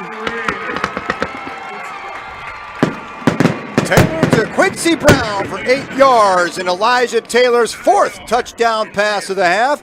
And the Raiders now out to a 26-8 lead. I'm not sure that's right. Shouldn't it be 20? That was 29? Should be 29, shouldn't it? It was just 23, I thought. I think it was 20 to 8. 20? Yep. Okay. Yeah, unaccounted for. I couldn't tell if Quincy snuck out of the backfield and he was unaccounted for, or if he was the near side wide receiver, but obviously a blown coverage, and Elijah Taylor was able to identify it and exploit it. Give the Raiders a 27-8 lead here with 6 seconds left going into the second half. And that's exactly what Harding was looking for. Get some points on the board. They're going to come out in the second half. They're going to get the ball right away. Jake Doherty once again perfect on his extra point attempt. 27-8. 6 seconds left to play in this first half. Harding will kick off and then take a break. We'll watch the band, and Harding gets the ball back when they come back out. Yeah, 27-8, we talked about from the beginning of the game. Harding started out, was able to recover that fumble on a botched QB quarterback exchange. Unfortunately, unable to capitalize on it. Sycamore able to hit a deep pass down that far sideline, put them up 8-0. But ever since then, you've seen 27 unanswered points by this Harding offense, and you've seen a shutout pitched here in the first half. Barring that deep touchdown, you've seen the defense step up and shut them out, which leads us to this 27-8 game. 6 seconds left here going into halftime. And Doherty, that kick is fielded about the 15-yard line. It looks like Stevens once again. Stevens breaks a tackle. Dorian Stevens finally dragged down at about the 49-yard line. Big play there by that kick team, and that runs the half out. So although a nice return, it just runs the half out, and Harding takes a 27-8 lead into halftime.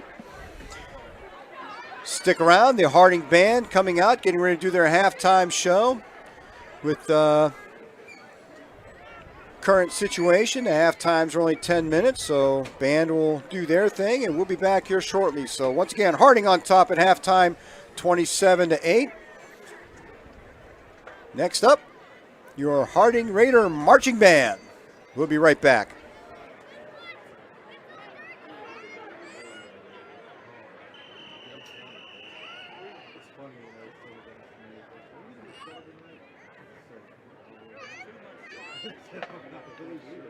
Ladies and gentlemen, tonight we present the 2020 Raider Marching Band. The band is under the direction of Lee Gang and Heather Sardi. Our main train instructors are Marissa Mulkey and Gabby Jones. Flagline instructor is Celeste Davis. Percussion instructors are Brian Younger and Jason Bennett.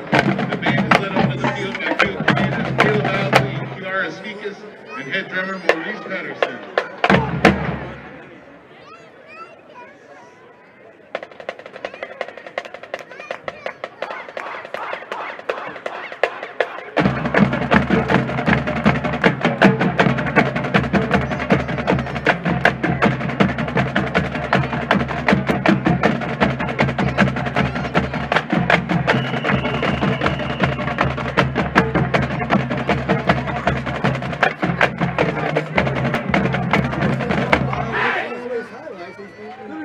This year we perform our show 2020 as we present a year in review through music.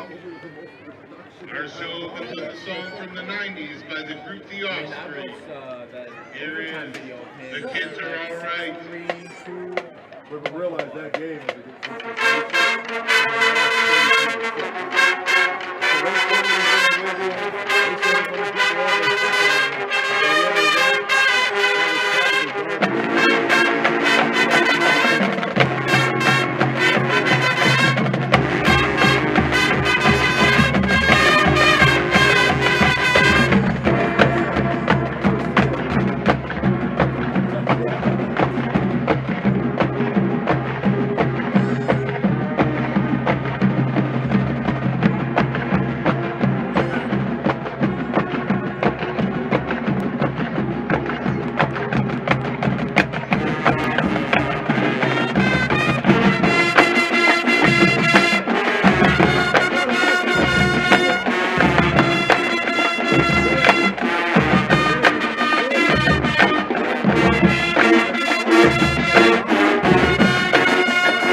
Pays tribute to the class of 2021 as we recognize the senior members of the band. Many of these students started playing their instrument in the 5th grade and have been dedicated to the band for the past 8 years. Tonight we feature them in this recent hit from the weekend. Here is Blinding Lights. Are you kidding? But hand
We end our show with the Raider Band looking forward as we have high hopes for the future.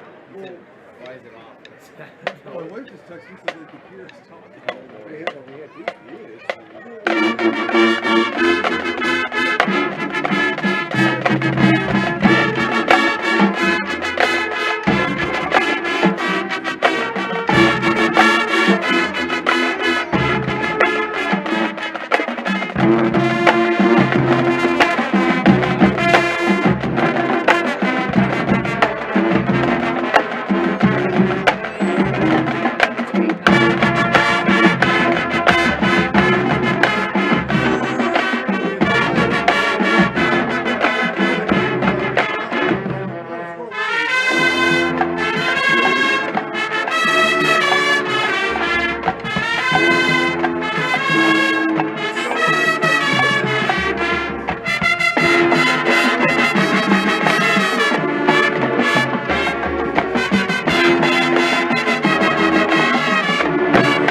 The Raider Band would like to thank all of you for being a wonderful audience tonight.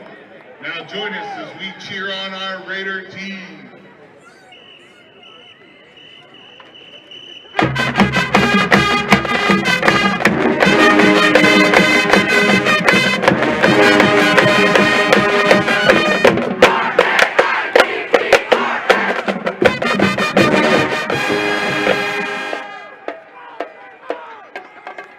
There they go, ladies and gentlemen. The 2020 Dorothy Hardy Raider Marching Band.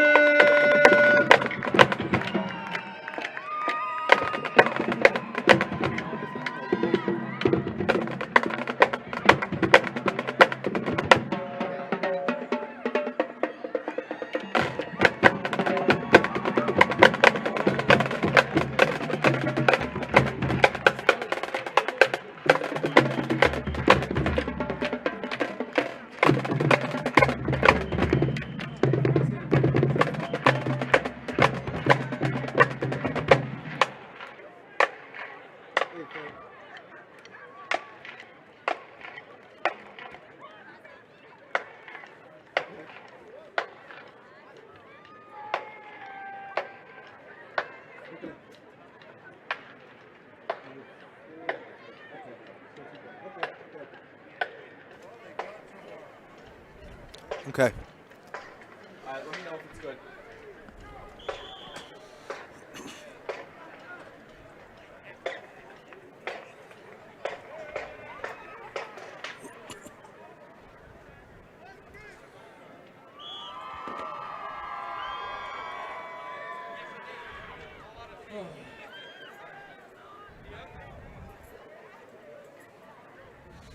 Okay, welcome back, Raider Nation. Get ready for the start of the second half. We're looking at some highlights of that final scoring drive as we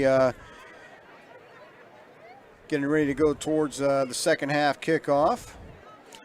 Yeah, you saw a great, just great play calling, great execution by the offense there. You know, the middle screens, exploiting that defensive pressure, and then Elijah Taylor able to follow that up with Quincy Brown out here to the near side, wide open, going to be able to give Harding that 27-8 lead going into the half. As we talked about, you know, how important it was to get another score in there before the first half was over, with Harding getting the ball back, really able to drive down here, put another score on the board, get those starters out, get some of those younger classmen in there, get them some experience. It's only going to lead to the betterment of this program going forward, and start looking forward to this this COVID style playoffs that we're going into here in week 7.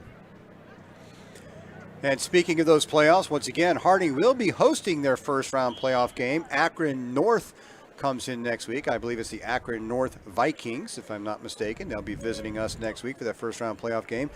And right now, all signs point towards WSCN being able to bring you that, which is kind of unusual. Usually we don't get the broadcast playoff games, but I think with the limited seating capacity that we're allowed to have, I think OHSA is going to let schools broadcast their games, bring them to the fans that aren't able to come down to the stadium. Yep, I got it. So we're looking forward to that. First ever playoff game broadcast for us, and it's going to be exciting. And I believe that if Harding wins that, they'll still be the higher seed. They're going to host a round 2 game if we can get through week 1. Oh, that'd be nice, and every year I know when we get to host these playoff games, it's disappointing that we don't get to come up here to the booth. With everything going on this year, as you talked about, the Ohio High School Athletic Association looking to possibly let us bring these games to everybody at home.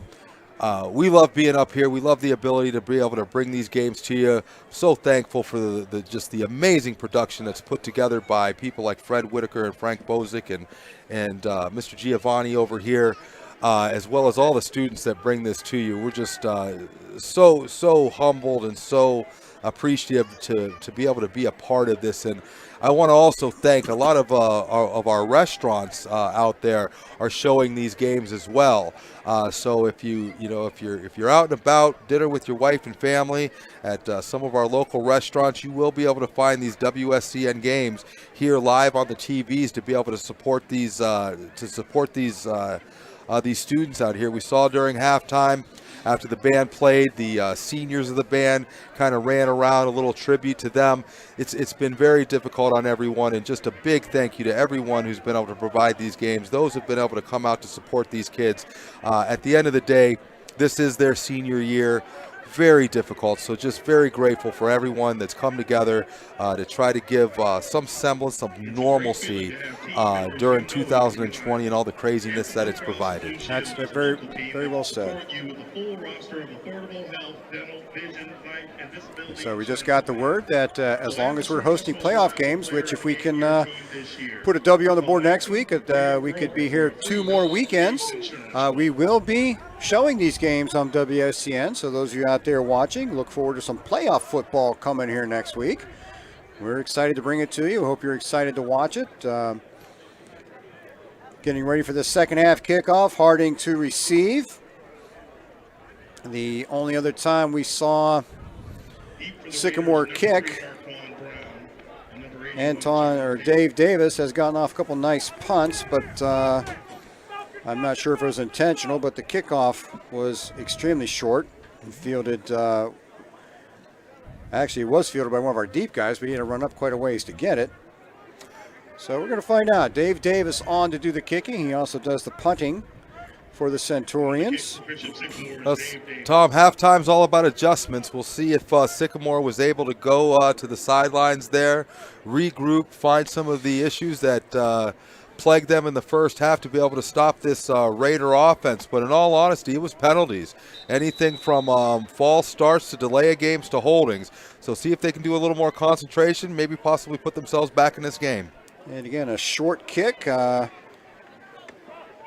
Looks like Marquand Brown finally corrals it, gets it out to about the 25-yard line, where it's going to be 1st and 10, Warren Harding.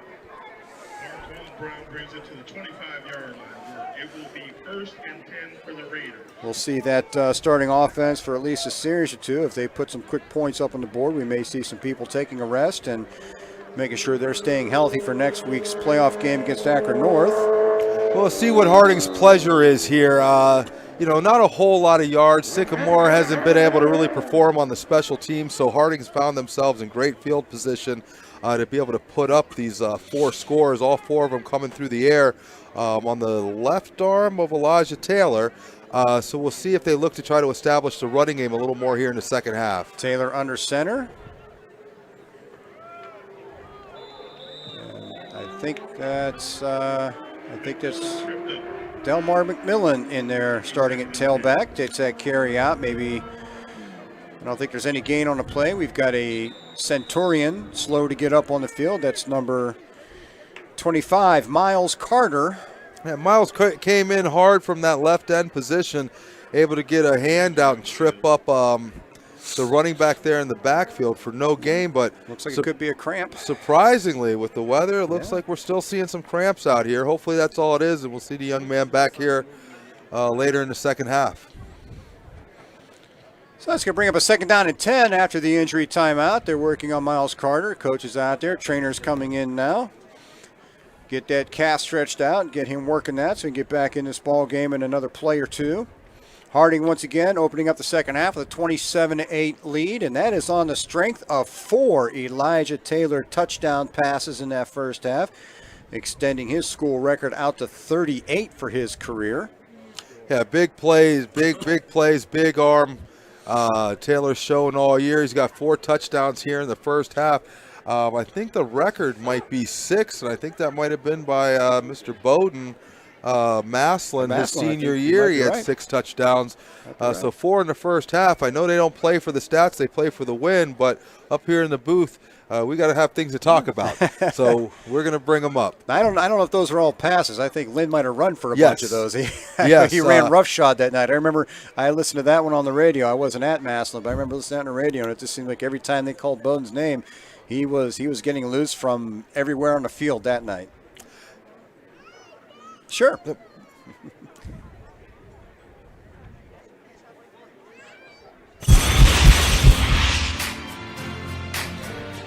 Wear your mask so I can show you some fireworks. So we can wear our hats. So we can put on a show. So I can wear my helmet. Go Raiders. Mask off.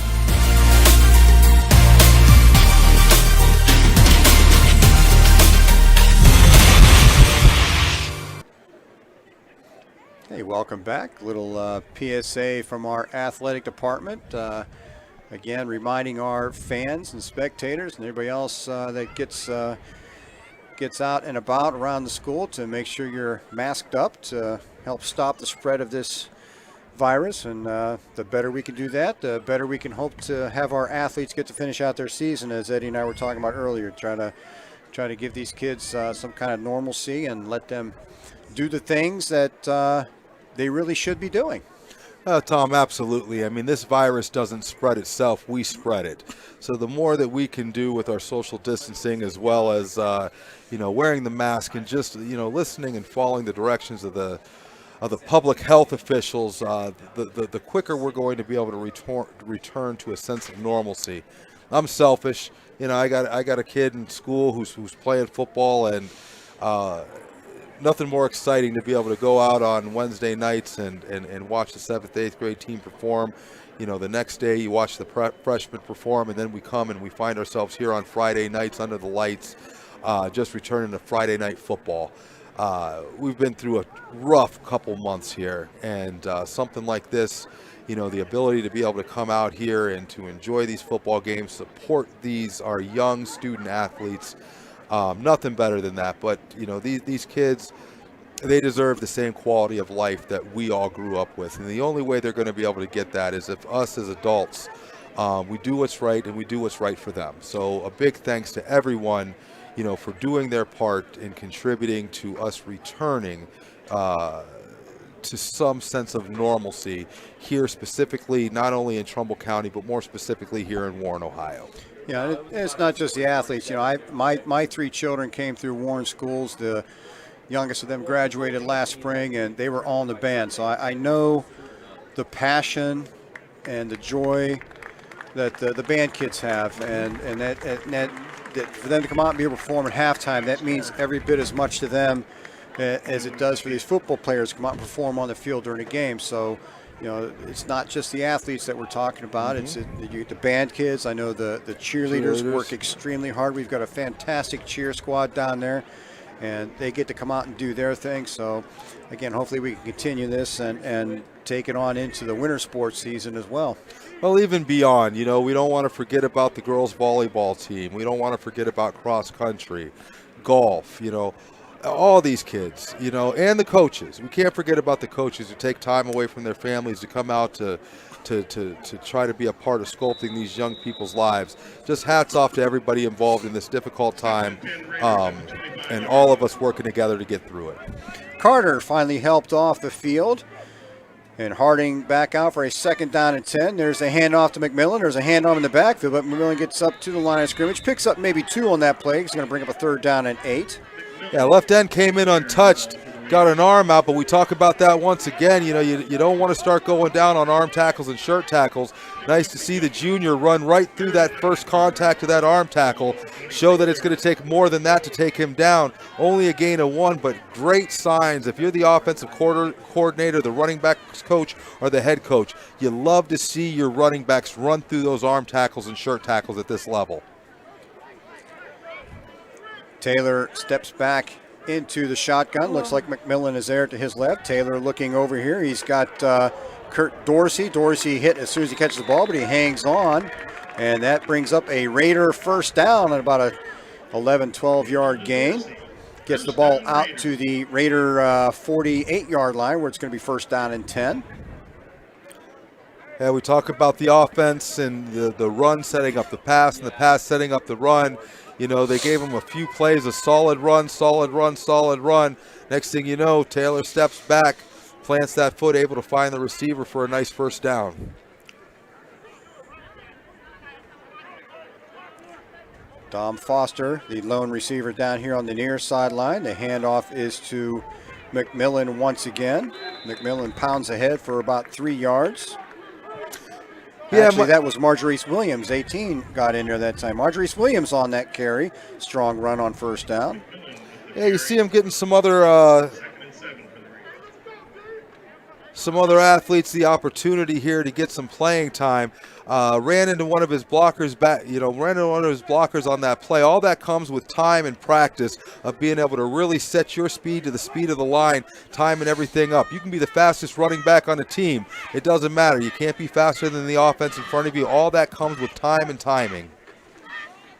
Handoff again to Williams. Williams pounds ahead for another couple. He's going to get out to about the 40, looks like the 43-yard line. Bring up a 3rd down and 5 on this upcoming play.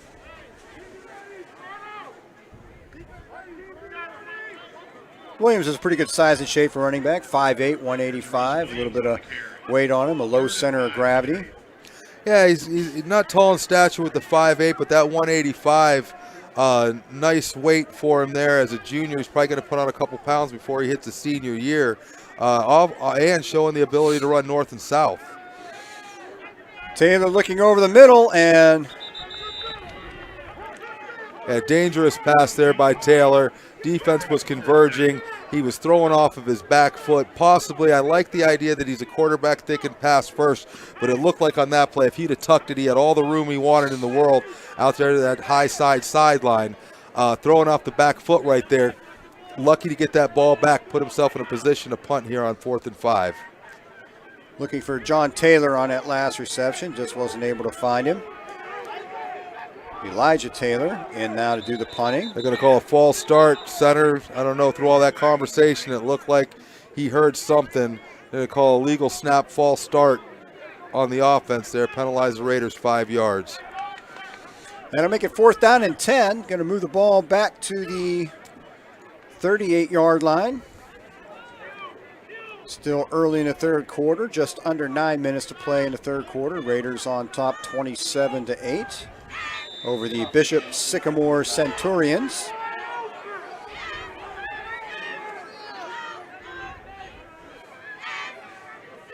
And Taylor looking to pass. He's got, that looks like Kanye Red over here on the sideline. He's got a first down and a lot more. And Red is just tripped up at the 25-yard line.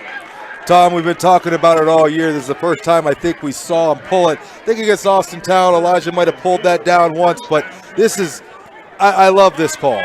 Akron North is going to get this videotape for next week's playoff game. You want to give them as much to think about as possible. Having Elijah Taylor back there as your punter opens up a variety of different plays. Love to see in a 27-8 game here in the second half. Have Coach Arnold really open up that playbook.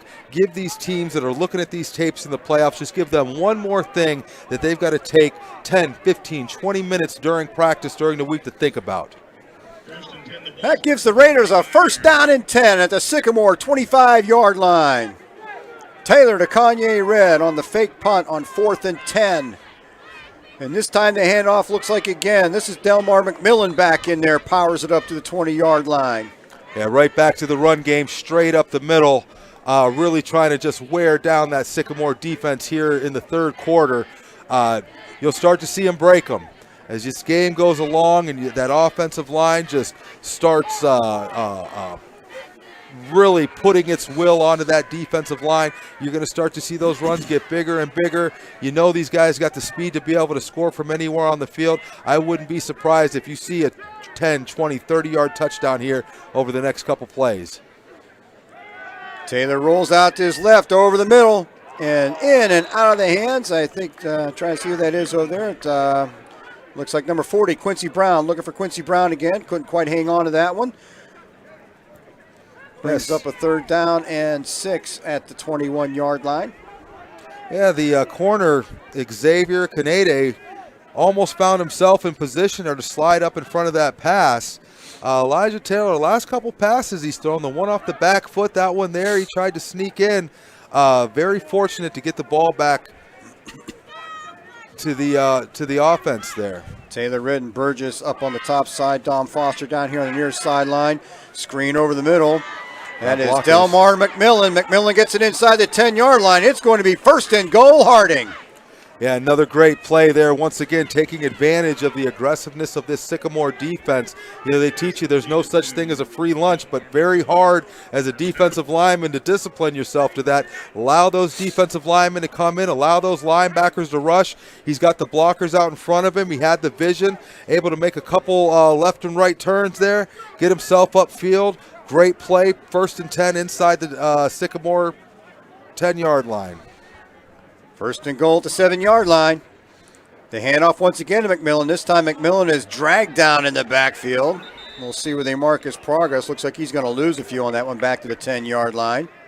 Yeah, again, you've seen these running backs run into the backs of their blockers. A lot of that just comes from the fact that they weren't getting the time with the first team offense in the beginning of the year to be able to develop that chemistry with the quarterback to the line. That's exactly why you're seeing a lot of these running backs running into the backs of their linemen, because they just don't quite have that chemistry and that timing down.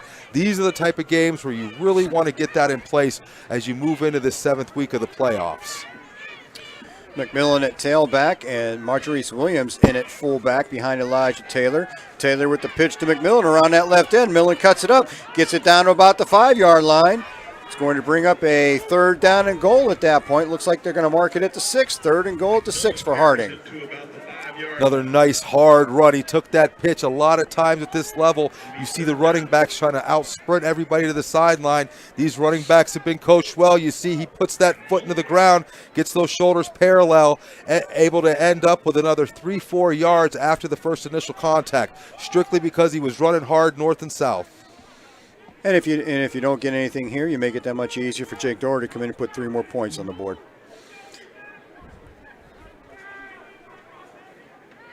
The handoff once again to McMillan. McMillan's going to get stopped in the backfield this time. Take it back to about the 8-yard line where it's going to be 4th and goal from the 8. That is a big man. And they've got him listed as number 75, and we do not have a number 75 listed on our. Maybe that's maybe 74, maybe. Yeah, Richardson. They got him listed at 6'3", 300. But I'm gonna be honest with you, if he's 6'3", 300, then my man Sam Walden is not 6'4", 355. That's a big man down there. He's every bit of Sam Walton's size. I got to put him at 3+. They've got him listed here at 350. Or excuse me, at 300. I don't know if that's before or after breakfast, but he is a big man, and he's becoming a problem there on the defensive line. Harding's going to use their first time out of the half. They're going to talk over this 4th down and goal play. Looks like they're going to try to put another 6 on the board rather than go for the field goal right here. They're talking it over. 4:50 to play in this 3rd quarter. Harding on top, 27-8 at this moment. For tonight's game. Learn more, visit akronschildrens.org/sport. Yeah, if Richardson's 300, then I'm back to 185. If he can claim 300, I can claim 185 Yes, again. you can. And 6'3", right? A little taller. Hey, it's 2020. You can be what you want. There you go.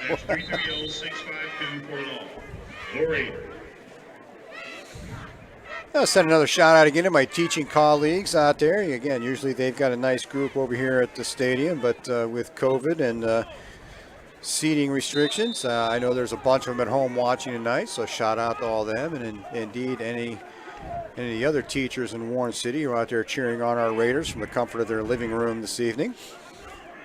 Taylor in that shotgun. Pass over the middle, and a little too tall for Curtis Dorsey.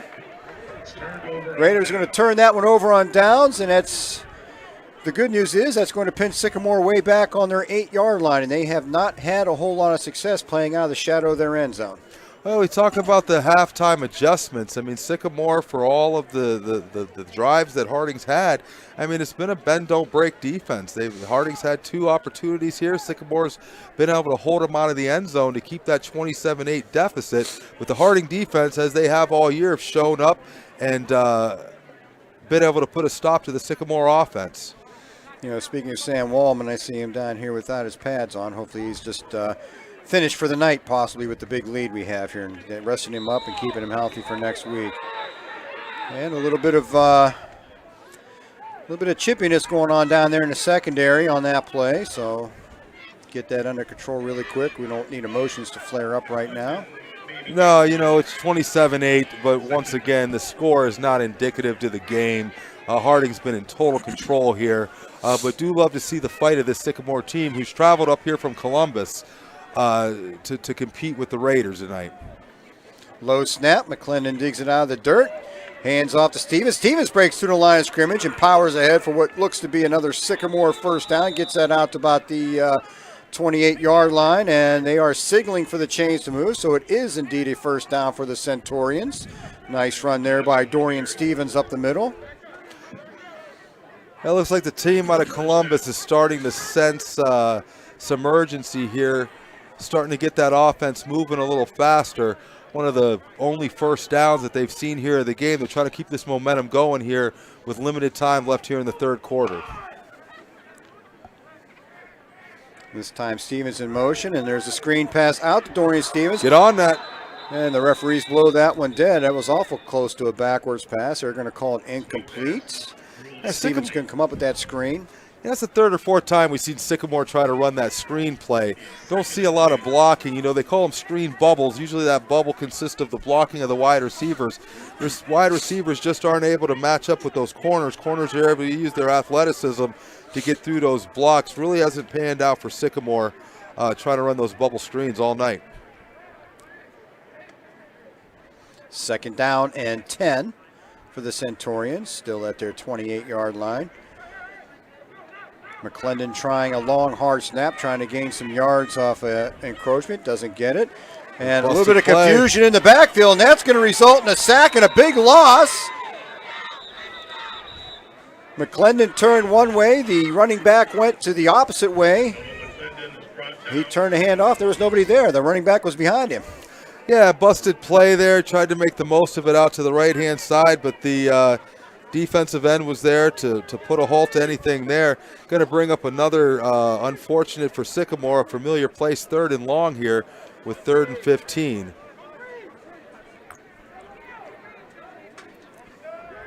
A lot of thirds and double digits for the Centurions this evening. 3rd down and 15, clock ticking under 3 minutes to play in the third quarter. Oh, ball. Got it. And another short snap. McClendon's got to pick that one up. And ball again. Once again. And that's Harding football at the 15-yard line.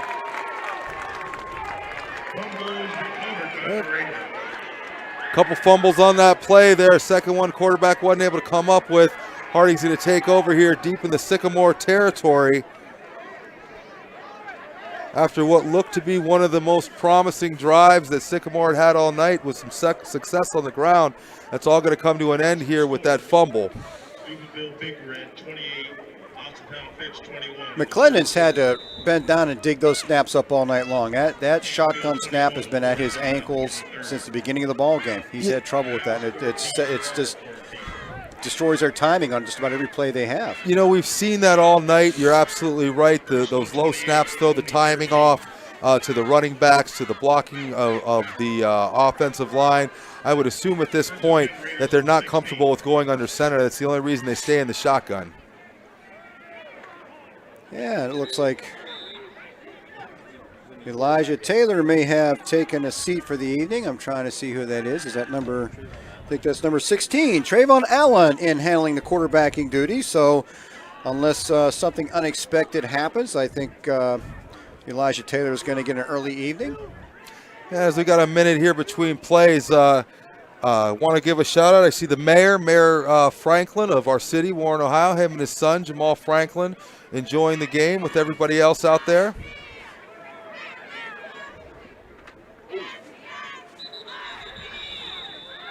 Looks like Taylor or Allen. Allen with the keeper, gets a yard on that play. Well, maybe not even a yard. It's going to be 3rd down and 10. Once again, Trevor Allen in at the quarterback spot, giving Elijah Taylor a well-deserved break this evening after 4 touchdown passes in the first half.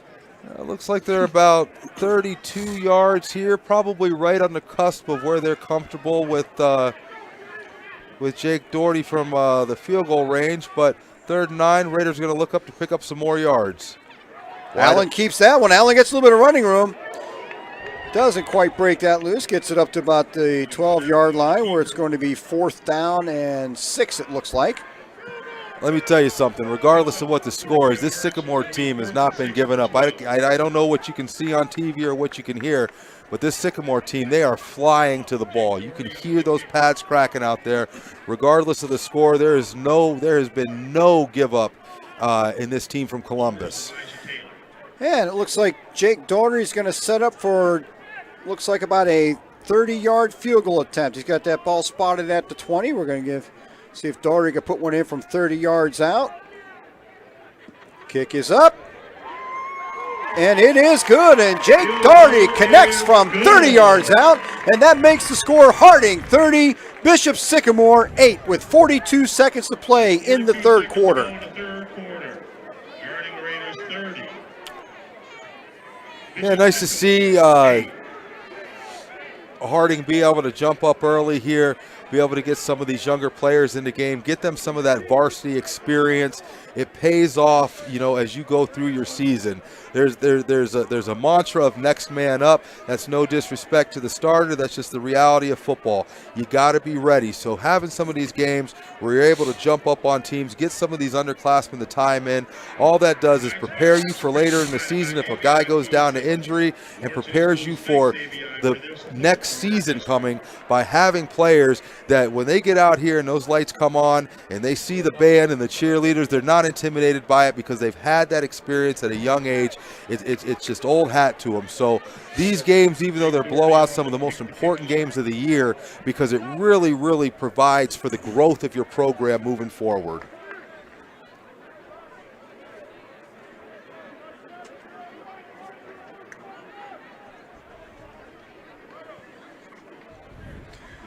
Dorian to kick off once again for the Raiders.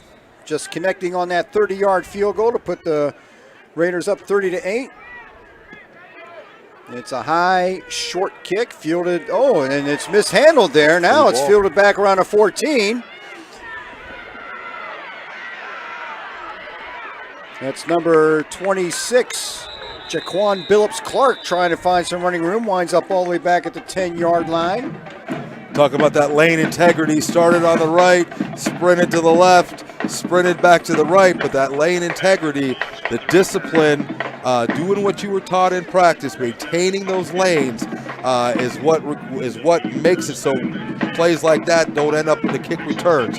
Sometimes those plays there, when that ball starts bouncing around, people start going straight to the ball. You forget about what you were coached. You forget about your lane integrity, and that's when you see the big kicks broke on what we would perceive to be broken plays. Great discipline by the Harding kickoff team. McClendon still in there at quarterback. There's the handoff to Stevens, and Stevens gets it out to about the 15-yard line.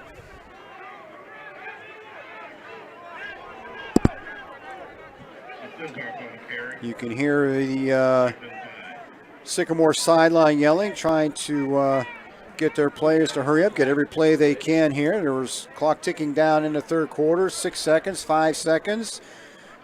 And it looks like they'll get one more play off in the third quarter. The handoff to Stevens. Stevens with some running room. Stevens breaks it free, and Dorian Stevens. And he's going to be pulled down. No, he's not. He holds his feet. He gets it all the way down to the 1-yard line. Big run for Dorian Stevens, and Bishop Sycamore will be knocking at the door to start this fourth quarter. Big play. We talked about the athleticism of the other side of the ball. Just needed a step. 30-8 right now. Big play. Still got a quarter left. This game isn't over yet. Well, that's the end of the third quarter, and it's 30-8 Harding. Bishop Sycamore will be first and goal at the 1. We start the fourth. And, hey, if you're enjoying the ball game, check out that WSCN YouTube channel. Not just football, you'll catch volleyball games, soccer games. We've got the winter sports coming up. You'll catch some basketball going on, maybe some swim meets. So be a subscriber to WSCN. We'll be back with the fourth quarter in just a moment.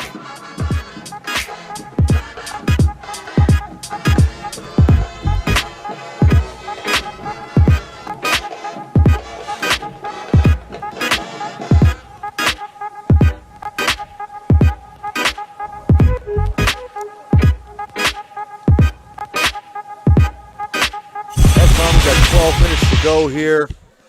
Big play by Sycamore here to end the third quarter. Biggest play that they've had of the game. Probably might have matched their total yards that they've had for the whole game.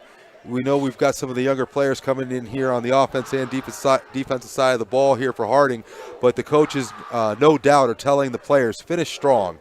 Finish this game strong, regardless if you're the first team, you're the second team. You always come in, you always want to finish this game strong, end on a high note, moving into, once again, as we talked about, week 7 playoffs, something we're not used to. Week 7 playoffs. You want to finish strong. You want to go into those films tomorrow. You want to be able to correct some of the mistakes, but this has to be a tune-up game looking into the playoffs. Anything can happen this year. You know, whatever your record it is, it all gets wiped clean week 7 as we start these playoffs here at Mollenkoff Stadium next week. McClendon's going to keep that one, and McClendon's going to take that in for a Bishop Sycamore touchdown. It's going to make the score 30-14. Sycamore at the end of the third quarter. Big, nearly 90-yard run by Dorian Stevens. Got it down to the Harding 1-yard line. Looked like he's going to be dragged down a couple times, but the big 6'2", 215-pound running back was able to keep his feet, get it down there. Now Sycamore with the quarterback keeper. Makes the score 30-14. They're going to set up for 2 points here with McClendon, and I believe that is Davon Lohman in the backfield with them. McClendon looking for the end zone, and there's nothing there. Oh, it's picked off. Okay, that ends the 2-point conversion. So 30-14 Harding as we get underway here in the fourth quarter.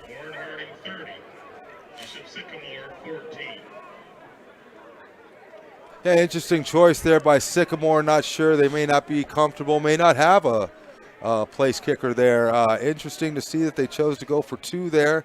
I guess that 2 would have put them down 14. So you're going to have, what, a 16-point game here? 11:57 left in the fourth quarter. Harding offense about to take the field. I don't think it's anything for panic. I think you stick with some of these underclassmen. You try to run the ball. You try to eat that clock up. You look to your offensive line to open up the holes, provide the quarterback with time, have a couple 4 or 5 minute drives, a couple possessions, wrap it up, start looking forward to next week. That looks like Marquand Brown and Bryson Powell are back to receive this kick. Dave Davis, once again, the kicker in for the Centurions, and Davis hasn't kicked any of those too deep yet. Takes a short approach to the ball, and he's had a couple high, short kicks. Harding's been susceptible to the onside kick a couple times this year, something that I'm sure Sycamore, if they've got some film, they're aware of. And another short kick. Looks like Marquand Brown's going to pick it up the 21-yard line. There's a hole up the middle. Brown to the outside. Gets it out across the 40-yard line to about the 42, where Harding's going to have it first down and 10.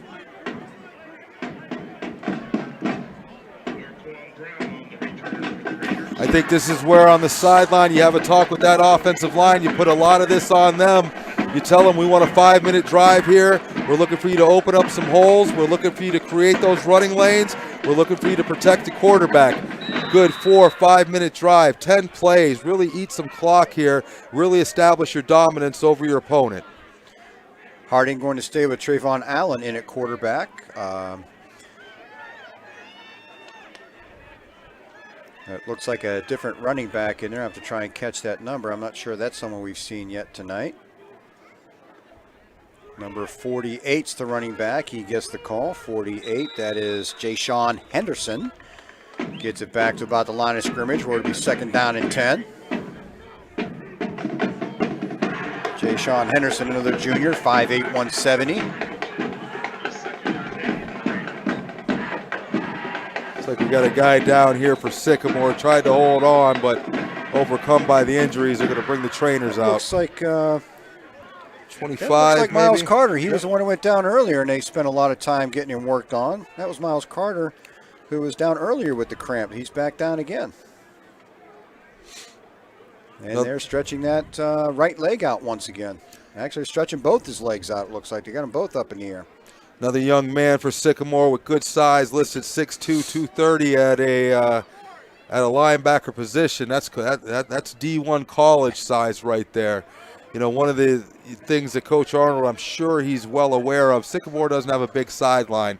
So even as this game's getting out of hand and we're putting in our second string, some of our underclassmen, Sycamore doesn't have a lot of options, you know, to be able to sub in and get some of these younger players in there. I'm sure Coach Arnold's cognizant of that. It's not going to put any of his players out there to get hurt. But as you see, I don't think it's anything with lack of sportsmanship. I just don't think Sycamore has the players to be able to sub in some of those underclassmen to be able to go against this second team of the Raiders here in the second half. Oh, you're right. That is big number 75 out there. We were talking about it earlier, and there isn't a number 75 on the roster, so I'm wondering if that's 74 is a misprint.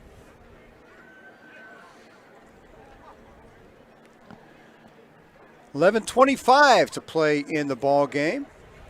Harding with a 30-14 lead, again on the strength of 4 Elijah Taylor first half touchdown passes, and the only scoring Harding has seen in the second half has been a 30-yard Jake Doherty field goal. Sycamore jumped out on top early this game with a 68-yard touchdown pass down the sideline, and then on the last play of the third quarter saw running back Dorian Stevens break loose for 90 yards down to the Harding 1-yard line. That set up Bishop Sycamore's second touchdown of the ball game, which brought it to 30-14. And now we have number 25, Miles Carter, on the field. Looks like cramps. He went down earlier in the ball game and was helped off the field, and they're working on him once again. So we're just waiting for this injury timeout, and looks like he's up on his feet now and getting ready to leave the playing field. Good to see the young man up.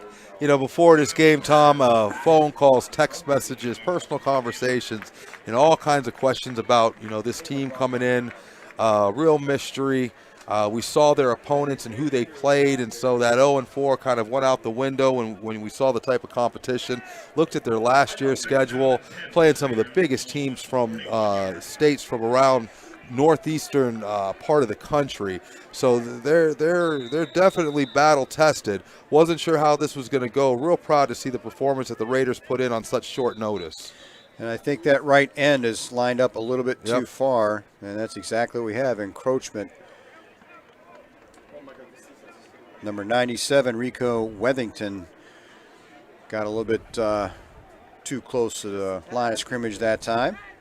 You take out some of just the miscues, whether it be from the unforced penalties of your false starts and your offsides, to putting the ball on the ground, which you credit a lot to this Harding defense. Sycamore would be right back in this game. And Allen is hit hard as he tries to throw that ball. That'll be an incomplete pass, which will make it 3rd down and 5. Trevor Allen, another left-handed quarterback for the Raiders, coming in place of Elijah Taylor, who gets an early break tonight due to the lead. Jashawn Wallace checks back in at running back, in for Marjorie Williams, who was just in there. So you're seeing some new players in with the Harding lead here in the 4th quarter. Allen steps back into the shotgun.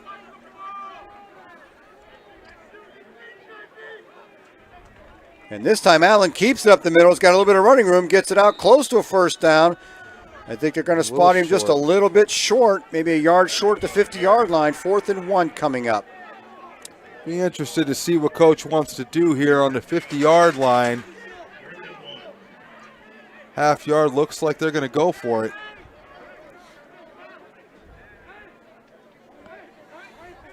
4th and 1, clock ticking at 10:40 left in the ball game. 4th and short. Sycamore is going to bring the big man back in. 75, Richardson, looking to stuff anything up the middle. And Allen keeps it. Allen breaks through, gets a couple yards. That's going to be a Harding 1st down. Sycamore set the blitz over there to the left-hand side. Guessed wrong.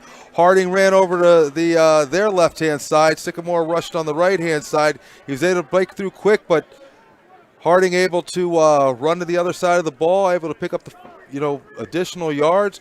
Sets up a 1st and 10 on that Sycamore side of the field. I look for them really to start running that ball, really start taking some time off the clock, start watching that play clock, see when he snaps it. I assume he's going to wait till about 5 seconds, get as much time off the clock as possible. And you see Trayvon Allen looking around. That's exactly what he's doing, checking out that play clock. Gets it down to 3. Now we get the snap. A handoff to Wallace, and Wallace is knocked down back. He's going to take about a 2-yard loss in that play back to the Sycamore 49-yard line. Bring up a 2nd down and 12. Trevor Allen coming in here for Elijah Taylor. Like to see the poise from the young man, not only controlling his offense, being a commander in that huddle, but also getting up the line, understanding the situation of the game, watching that play clock, letting it wind down, staying composed, getting that snap off with 3 seconds left, taking up as much possible time as he can off this clock. Jashawn Henderson on that last carry. I had the name mixed up, sorry, Henderson. And Allen's going to keep this, try and get around this left end. He's met hard, gets it back to the original line of scrimmage. Looks like it's going to be a 3rd down and 10. That was Joshua Bogan. We've been talking about him tonight. Big play. Unfortunately, the helmet comes off. That's going to take him out here for this 2nd down play.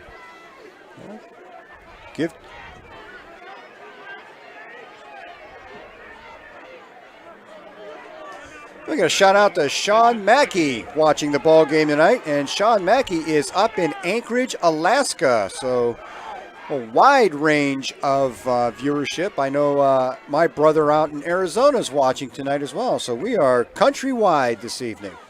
Yeah, one of the great things about WSCN, obviously here in the city, we're grateful to be able to watch the game, whether at home or some of our local establishments.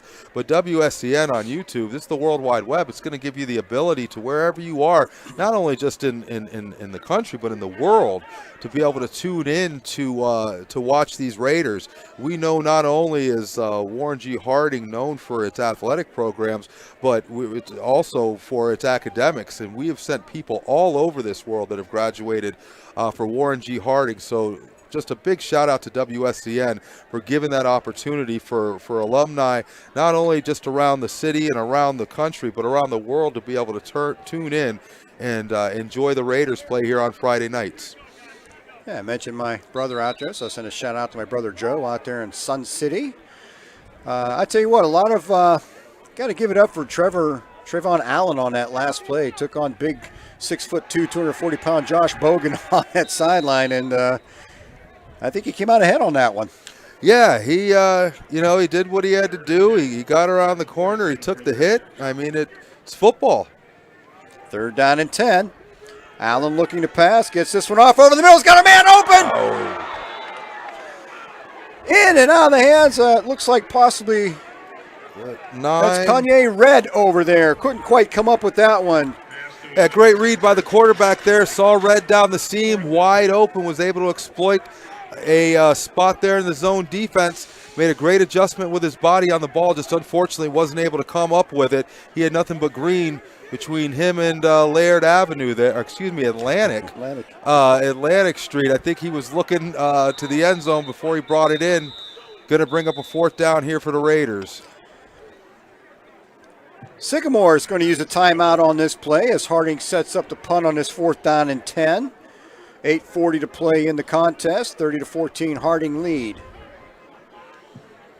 Varsity Schools would like to acknowledge the following sponsors of Harding football: Coca-Cola, Pavel, Medical Mutual, 717, Trouble Metropolitan Hospital, Saratoga Restaurant, Learning Express, Eastern Gateway Community College, Eastwood Ball Complex.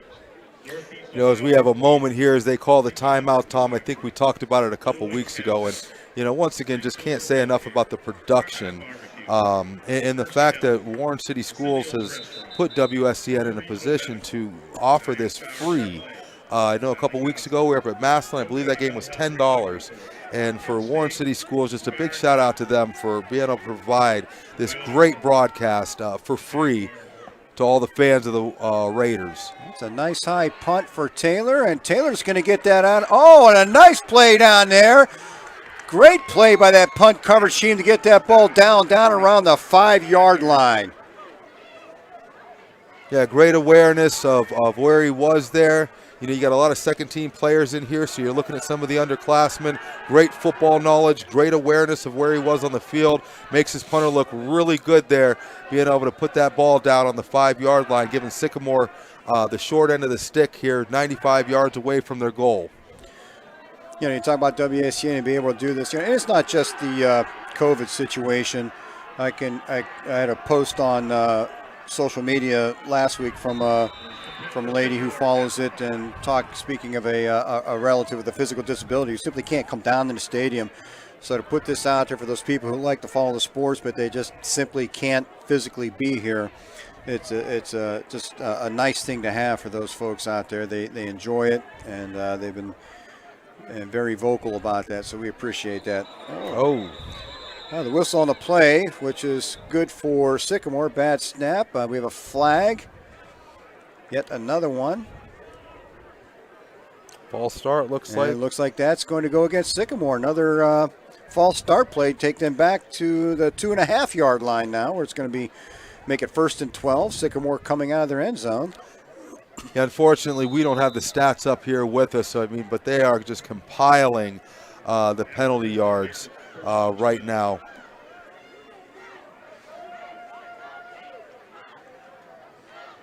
McClendon again looking for a running back who's nowhere to be found. Oh, he should have taken and the safety. And that ball is tipped around and picked off and taken in for a touchdown for the Raiders. Should have taken the safety, was wrapped up in the backfield there, and tried to just throw the ball out there. Check the replays, who we came up with that over there. Number 10. Damari Freeman. Damari Freeman. That ball gets tipped around a few times. McClendon trying to avoid the safety, tosses it up for grabs, gets tipped once or twice. Damari Freeman, the man on the spot, picks it up, gets it in for a touchdown, Harding. We go back to that punt, and we talk about the awareness and the ability to put that ball down on the 5. Made the offense nervous. False start pushes you back to 2.5. Gets some pressure. All of a sudden, it leads to the touchdown. Doherty's extra point attempt is good, and it is a 37-14 lead, Harding.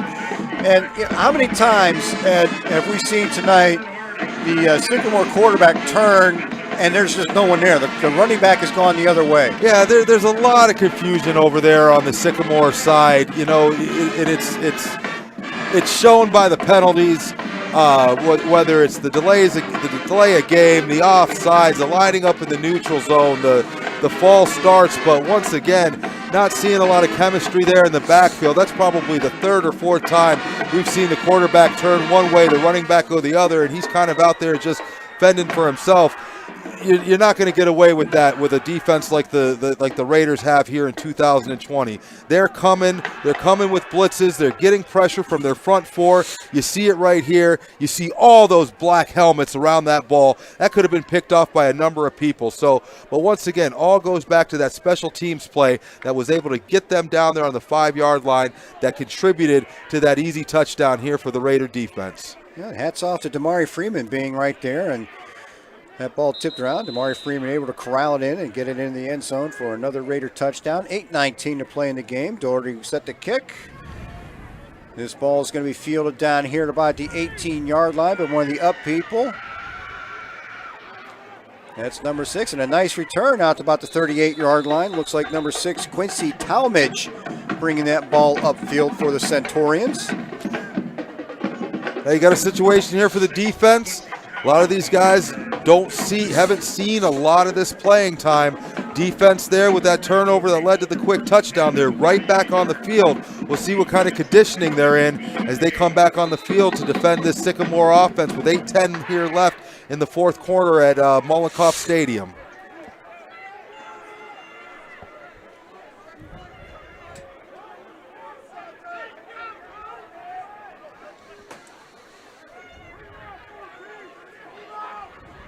That's McClendon again, another bad snap, and Harding falls on it, and it just goes from bad to worse for Bishop Sycamore. And this time McClendon trying to bring that snap in, he can't do it. He gets hit, and he's down on the field and not getting up, and I don't know how things could go worse for a football team right now at this point. Yeah, unfortunate for McClendon. He couldn't handle the snap, went down there to reach low to try to recover that. Looks like the defender came in, and I mean, that could be from anywhere from his fingers to his hands to his wrist. Just got kind of caught up under the pads there. Really hope to see, hopefully it's just a bruise and he can recover from that, but not a good look for when McClendon went down, tried to recover that fumbled ball there. We've said it before. He's been scrapping all night long, just trying to get a hand on a snap. They've been high, they've been low. That one was low and away, and it's just been a tough night back there for him. And he's got running backs turning one way, and he's going the other. He's been forced to scramble, just one broken play after another. It's one of the things you look for in some of your traditionally good teams. Unfortunately for Sycamore tonight, they've had some mental errors that they have not been able to recover from. If anything, those mental errors have led to more mental errors. I'm sure, Tom, in your playing days, I can guarantee you in my playing days, they start to compound. And there's a time where the coach calls timeout, whether it's the coach or it's the captain, and you got to stop the bleeding. And unfortunately for tonight for Sycamore, they have not been able to stop the bleeding ever since the first possession when they fumbled on that first snap. We haven't been able to see them correct that even through the halftime adjustments. We keep on seeing just something as simple as the center quarterback exchange, whether it be from a shotgun or under center or even the quarterback exchange with the handoff. They just have not been able to stop the bleeding, unfortunately, for this Sycamore team. So it will undoubtedly be a long ride back to Columbus.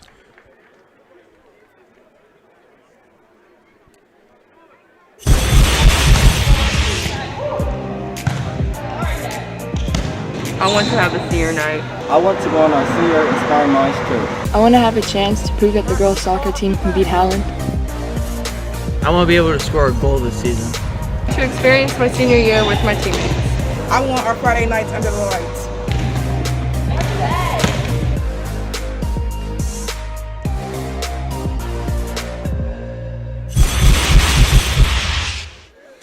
Well, McClendon is up, and now he's starting to walk off the field.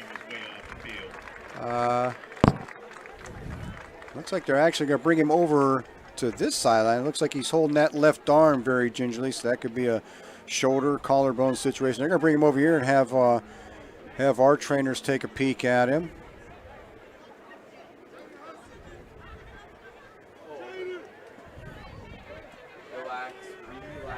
Yeah, it looks like it's either his hand or his wrist. When he went down to try to pick that ball up, he had a Raider defender coming in flying. Just no different than getting your ankle rolled up on. He ended up getting his hands rolled up on there. Harding with the ball, 1st and 10 at the 29-yard line after the recovery of that bad snap. Handoff there to, let's see if we get that number there. Looks like number 31 this time. Number 31, Tim Jones in at running back. Gets a carry. Tim Jones, a 5'7", 150-pound senior, getting some playing time.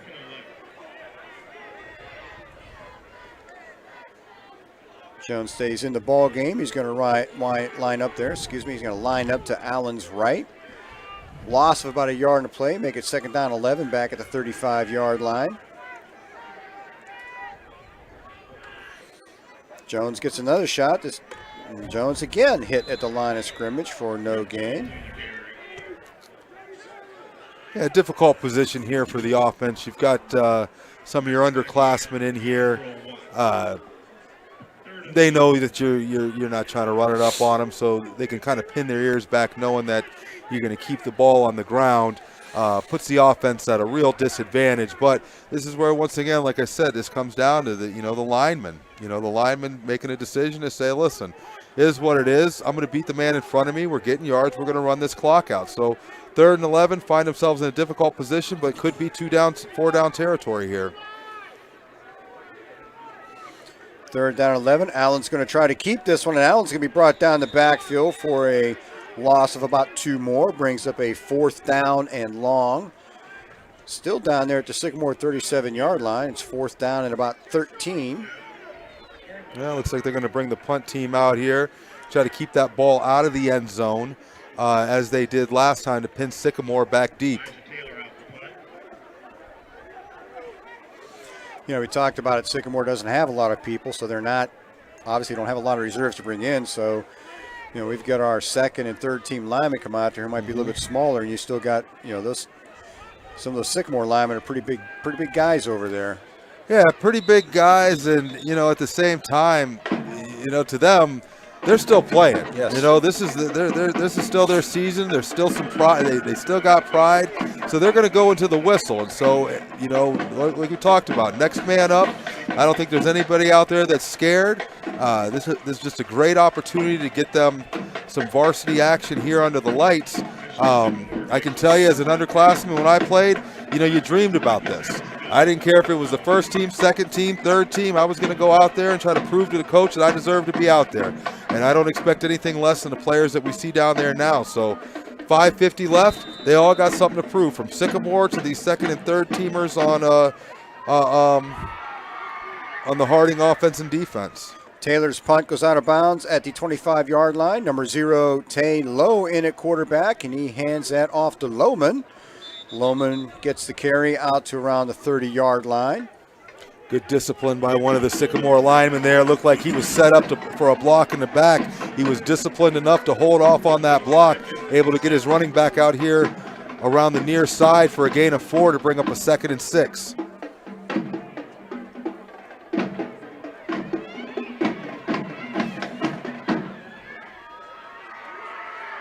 Lowe takes the snap. He drops back.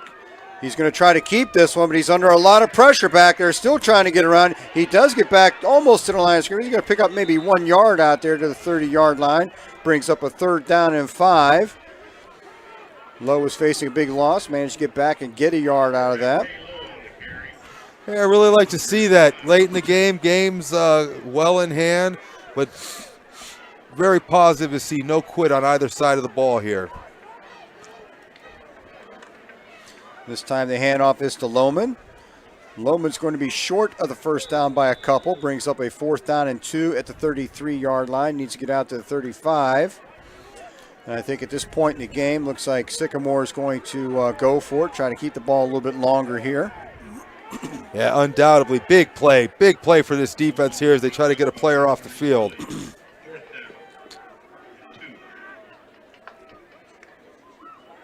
Lowe drops back. And Lowe's going to be sacked. No, well, no, he does keep his feet. He was all but down back, and he managed to scramble ahead for first down. Nice footwork by Tay Lowe back there in the backfield on that play. Great balance. You know, they teach you that if they're not going to wrap and bring you down, be able to kind of come off some of those hits, some of those arm tackles. Great determination by Lowe there. Like to see the aggressiveness of the defense getting in there. Would like to see a couple more helmets around the ball, though. Make sure that stands as a loss. And another bad snap, and Lowe has to fall on this one all the way back at the 23-yard line. So now the snapping problems plague Tay Lowe this time. It takes him, had a nice play to get the first down. Now they're back looking at about a 2nd and 21 back at the 15-yard line, 25-yard line, excuse me. Bringing in Lowe, starting quarterbacks out right now. You saw him go down with that hand injury. Lowe comes in almost like a wildcat. Obviously very elusive ability to run the ball, but showing his uncomfortableness playing that quarterback position. Lowe looking downfield, trying to, that ball's up for grabs, and that is going to be picked off at the 45-yard line.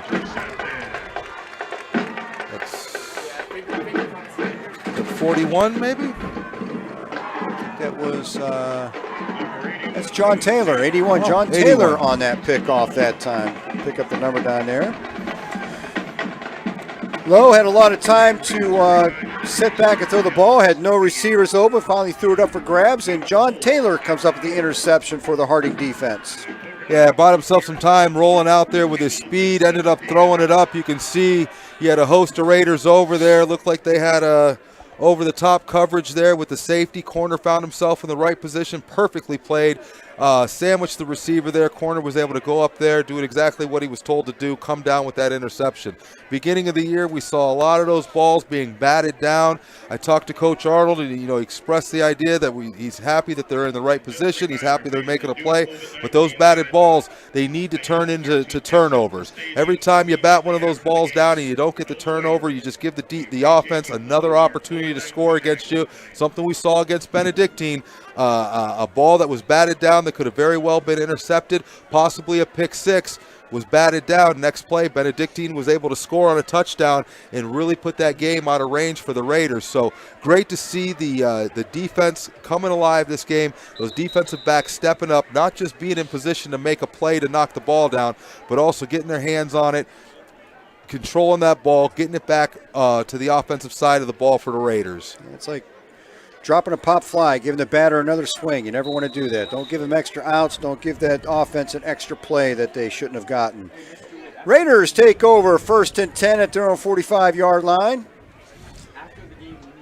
Trevor Allen in still at the quarterback spot. And there's the handoff. I believe that's number 31, Tim Jones once again. And Jones looks like he stripped of the ball over there. And that's looks like it's going to be Bishop Sycamore football. I'm not sure. Was that 21 or was that? I think that was 31. That was Jones 31, Tim Jones. 31, Tim. Yep, 31, Tim Jones. Senior, 5'7", 150. Unfortunately, the young man was running to the right. He made the cardinal sin of having the ball on his left arm, running to the right side. Want to be able to use the sideline. Want to be able to use your positioning to your advantage. That ball on the left-hand arm, running to the right side, gave the defenders all the access they needed to it. They were able to get a hand on it, strip it. Luckily for the Raiders, they recovered, but puts them in a, they were not able to recover, so therefore that's going to turn the ball over to Sycamore here on the Raiders side of the 50-yard line. Looks like we're going to get a timeout. Sycamore looks like they're going to bring in big Josh Bogan at quarterback now. 6'2", 240 pounds. That looks like the last timeout for Bishop Sycamore, trying to get something going with 3:25 to play in the ball game. Trying to end this game on a positive note. They're going to have the ball 1st and 10 at the Raider 43-yard line once this timeout ends after the fumble on the last play.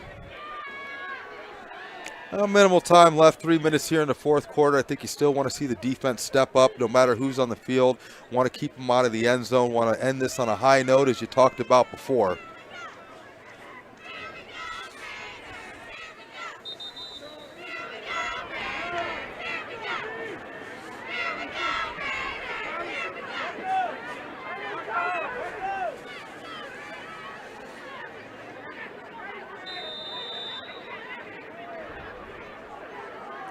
Dorian Stevens in the backfield. He had that big long run to close out the third quarter and set up Sycamore's last touchdown. Josh Bogan in at quarterback. And they hand off to Stevens up the middle. Stevens got some running room. Stevens is going to get close to first down. He's going to pick up a Sycamore first down. And I'm not sure what's happening over here all of a sudden. Just a hard play. Offense, defensive lineman going at it. You know, looked like it could have turned into something, but just two players playing hard to the whistle. Yeah, that was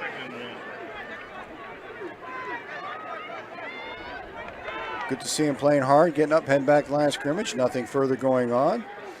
Bogan set to take the snap on 2nd down and 1. He's going to drop back to pass. He's going to toss one down here in the corner, looking for number 1. Ball got out of bounds. He was looking for number 1, Jalen Norwood. Left the corner out there on an island as the defensive coordinator's shown they're willing to do all year, even with this second team being in. He was with him step for step. Bogan underthrew that pass. A lot of times that can come back and bite you if the corner doesn't get turned around, but he was right there. He was right there for the defense. Going to bring up a 3rd and 1 here with the big man back at quarterback. I would be definitely looking with your linebackers and your safety. Keep a spy on him. He's liable to tuck this ball and run for that short yardage. And Bogan does indeed keep it. He's going to get a first down and a lot more. Bogan inside the 20, the 15. Ball is loose inside there. And that looks like it just might be Raider football. And it is. Bogan with a nice run inside the 10-yard line. He gets stripped on the way down, and it's covered by the defense. Raider football with 2:29 to play. Well, we've seen the videos. We know he's got size. We know he's got the stiff arm. We know he's a little shifty, but you got to keep that ball tucked in. As he found out, the Raiders were able to come up after that nice run, pop it loose. Raiders are going to take over inside their 10-yard line here with 2:29 left. Should be nothing but a formality now of just running the ball out, getting this clock down to 0, listening to the fight song, and heading to the locker room. Looked like number 27, Amarian Dukes, came off the field with that football. The initial guy, the initial defender to get to Bogan, came up behind him and popped the ball out of his arm.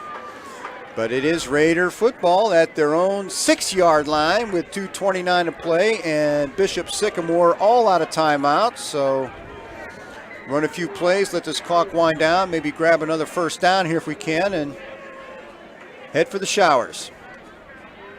Allen's going to keep this one and get some nice yards up the middle. Gets it out to the 10-yard line, so a pickup of about 4 on a play. Makes it 2nd down and 6.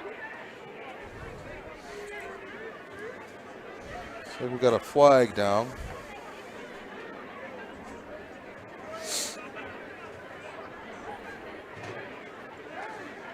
Let's see what the call is here. It is against Sycamore. Personal foul. Now that's going to give Harding a first down that will be helpful in running these last couple minutes off. I think there might have been a late hit on Allen as he went down over there.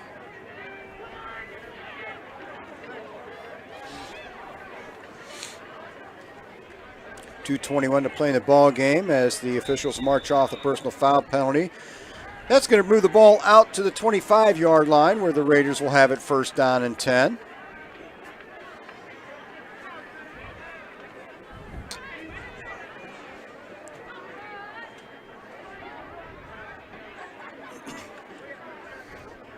I think we may just be content to snap the ball to Allen. He'll watch the play clock run down, and he's going to keep it, come up the middle, and get a few yards.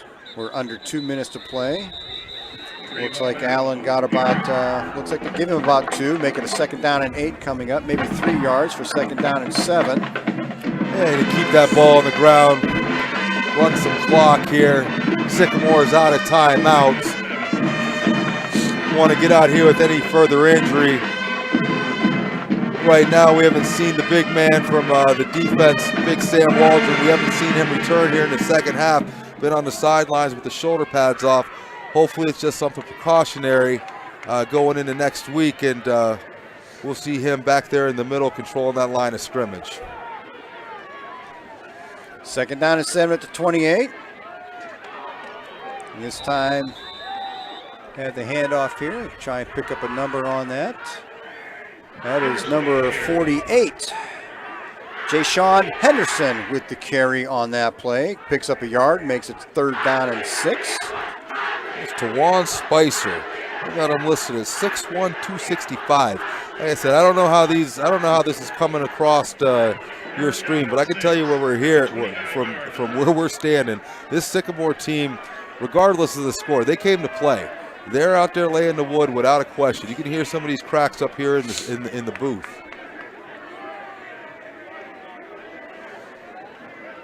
And Allen's going to take a knee here with 23 seconds, and that should do it, folks. So as the clock ticks down with 15 seconds to play, Harding's not going to have to put another ball into play.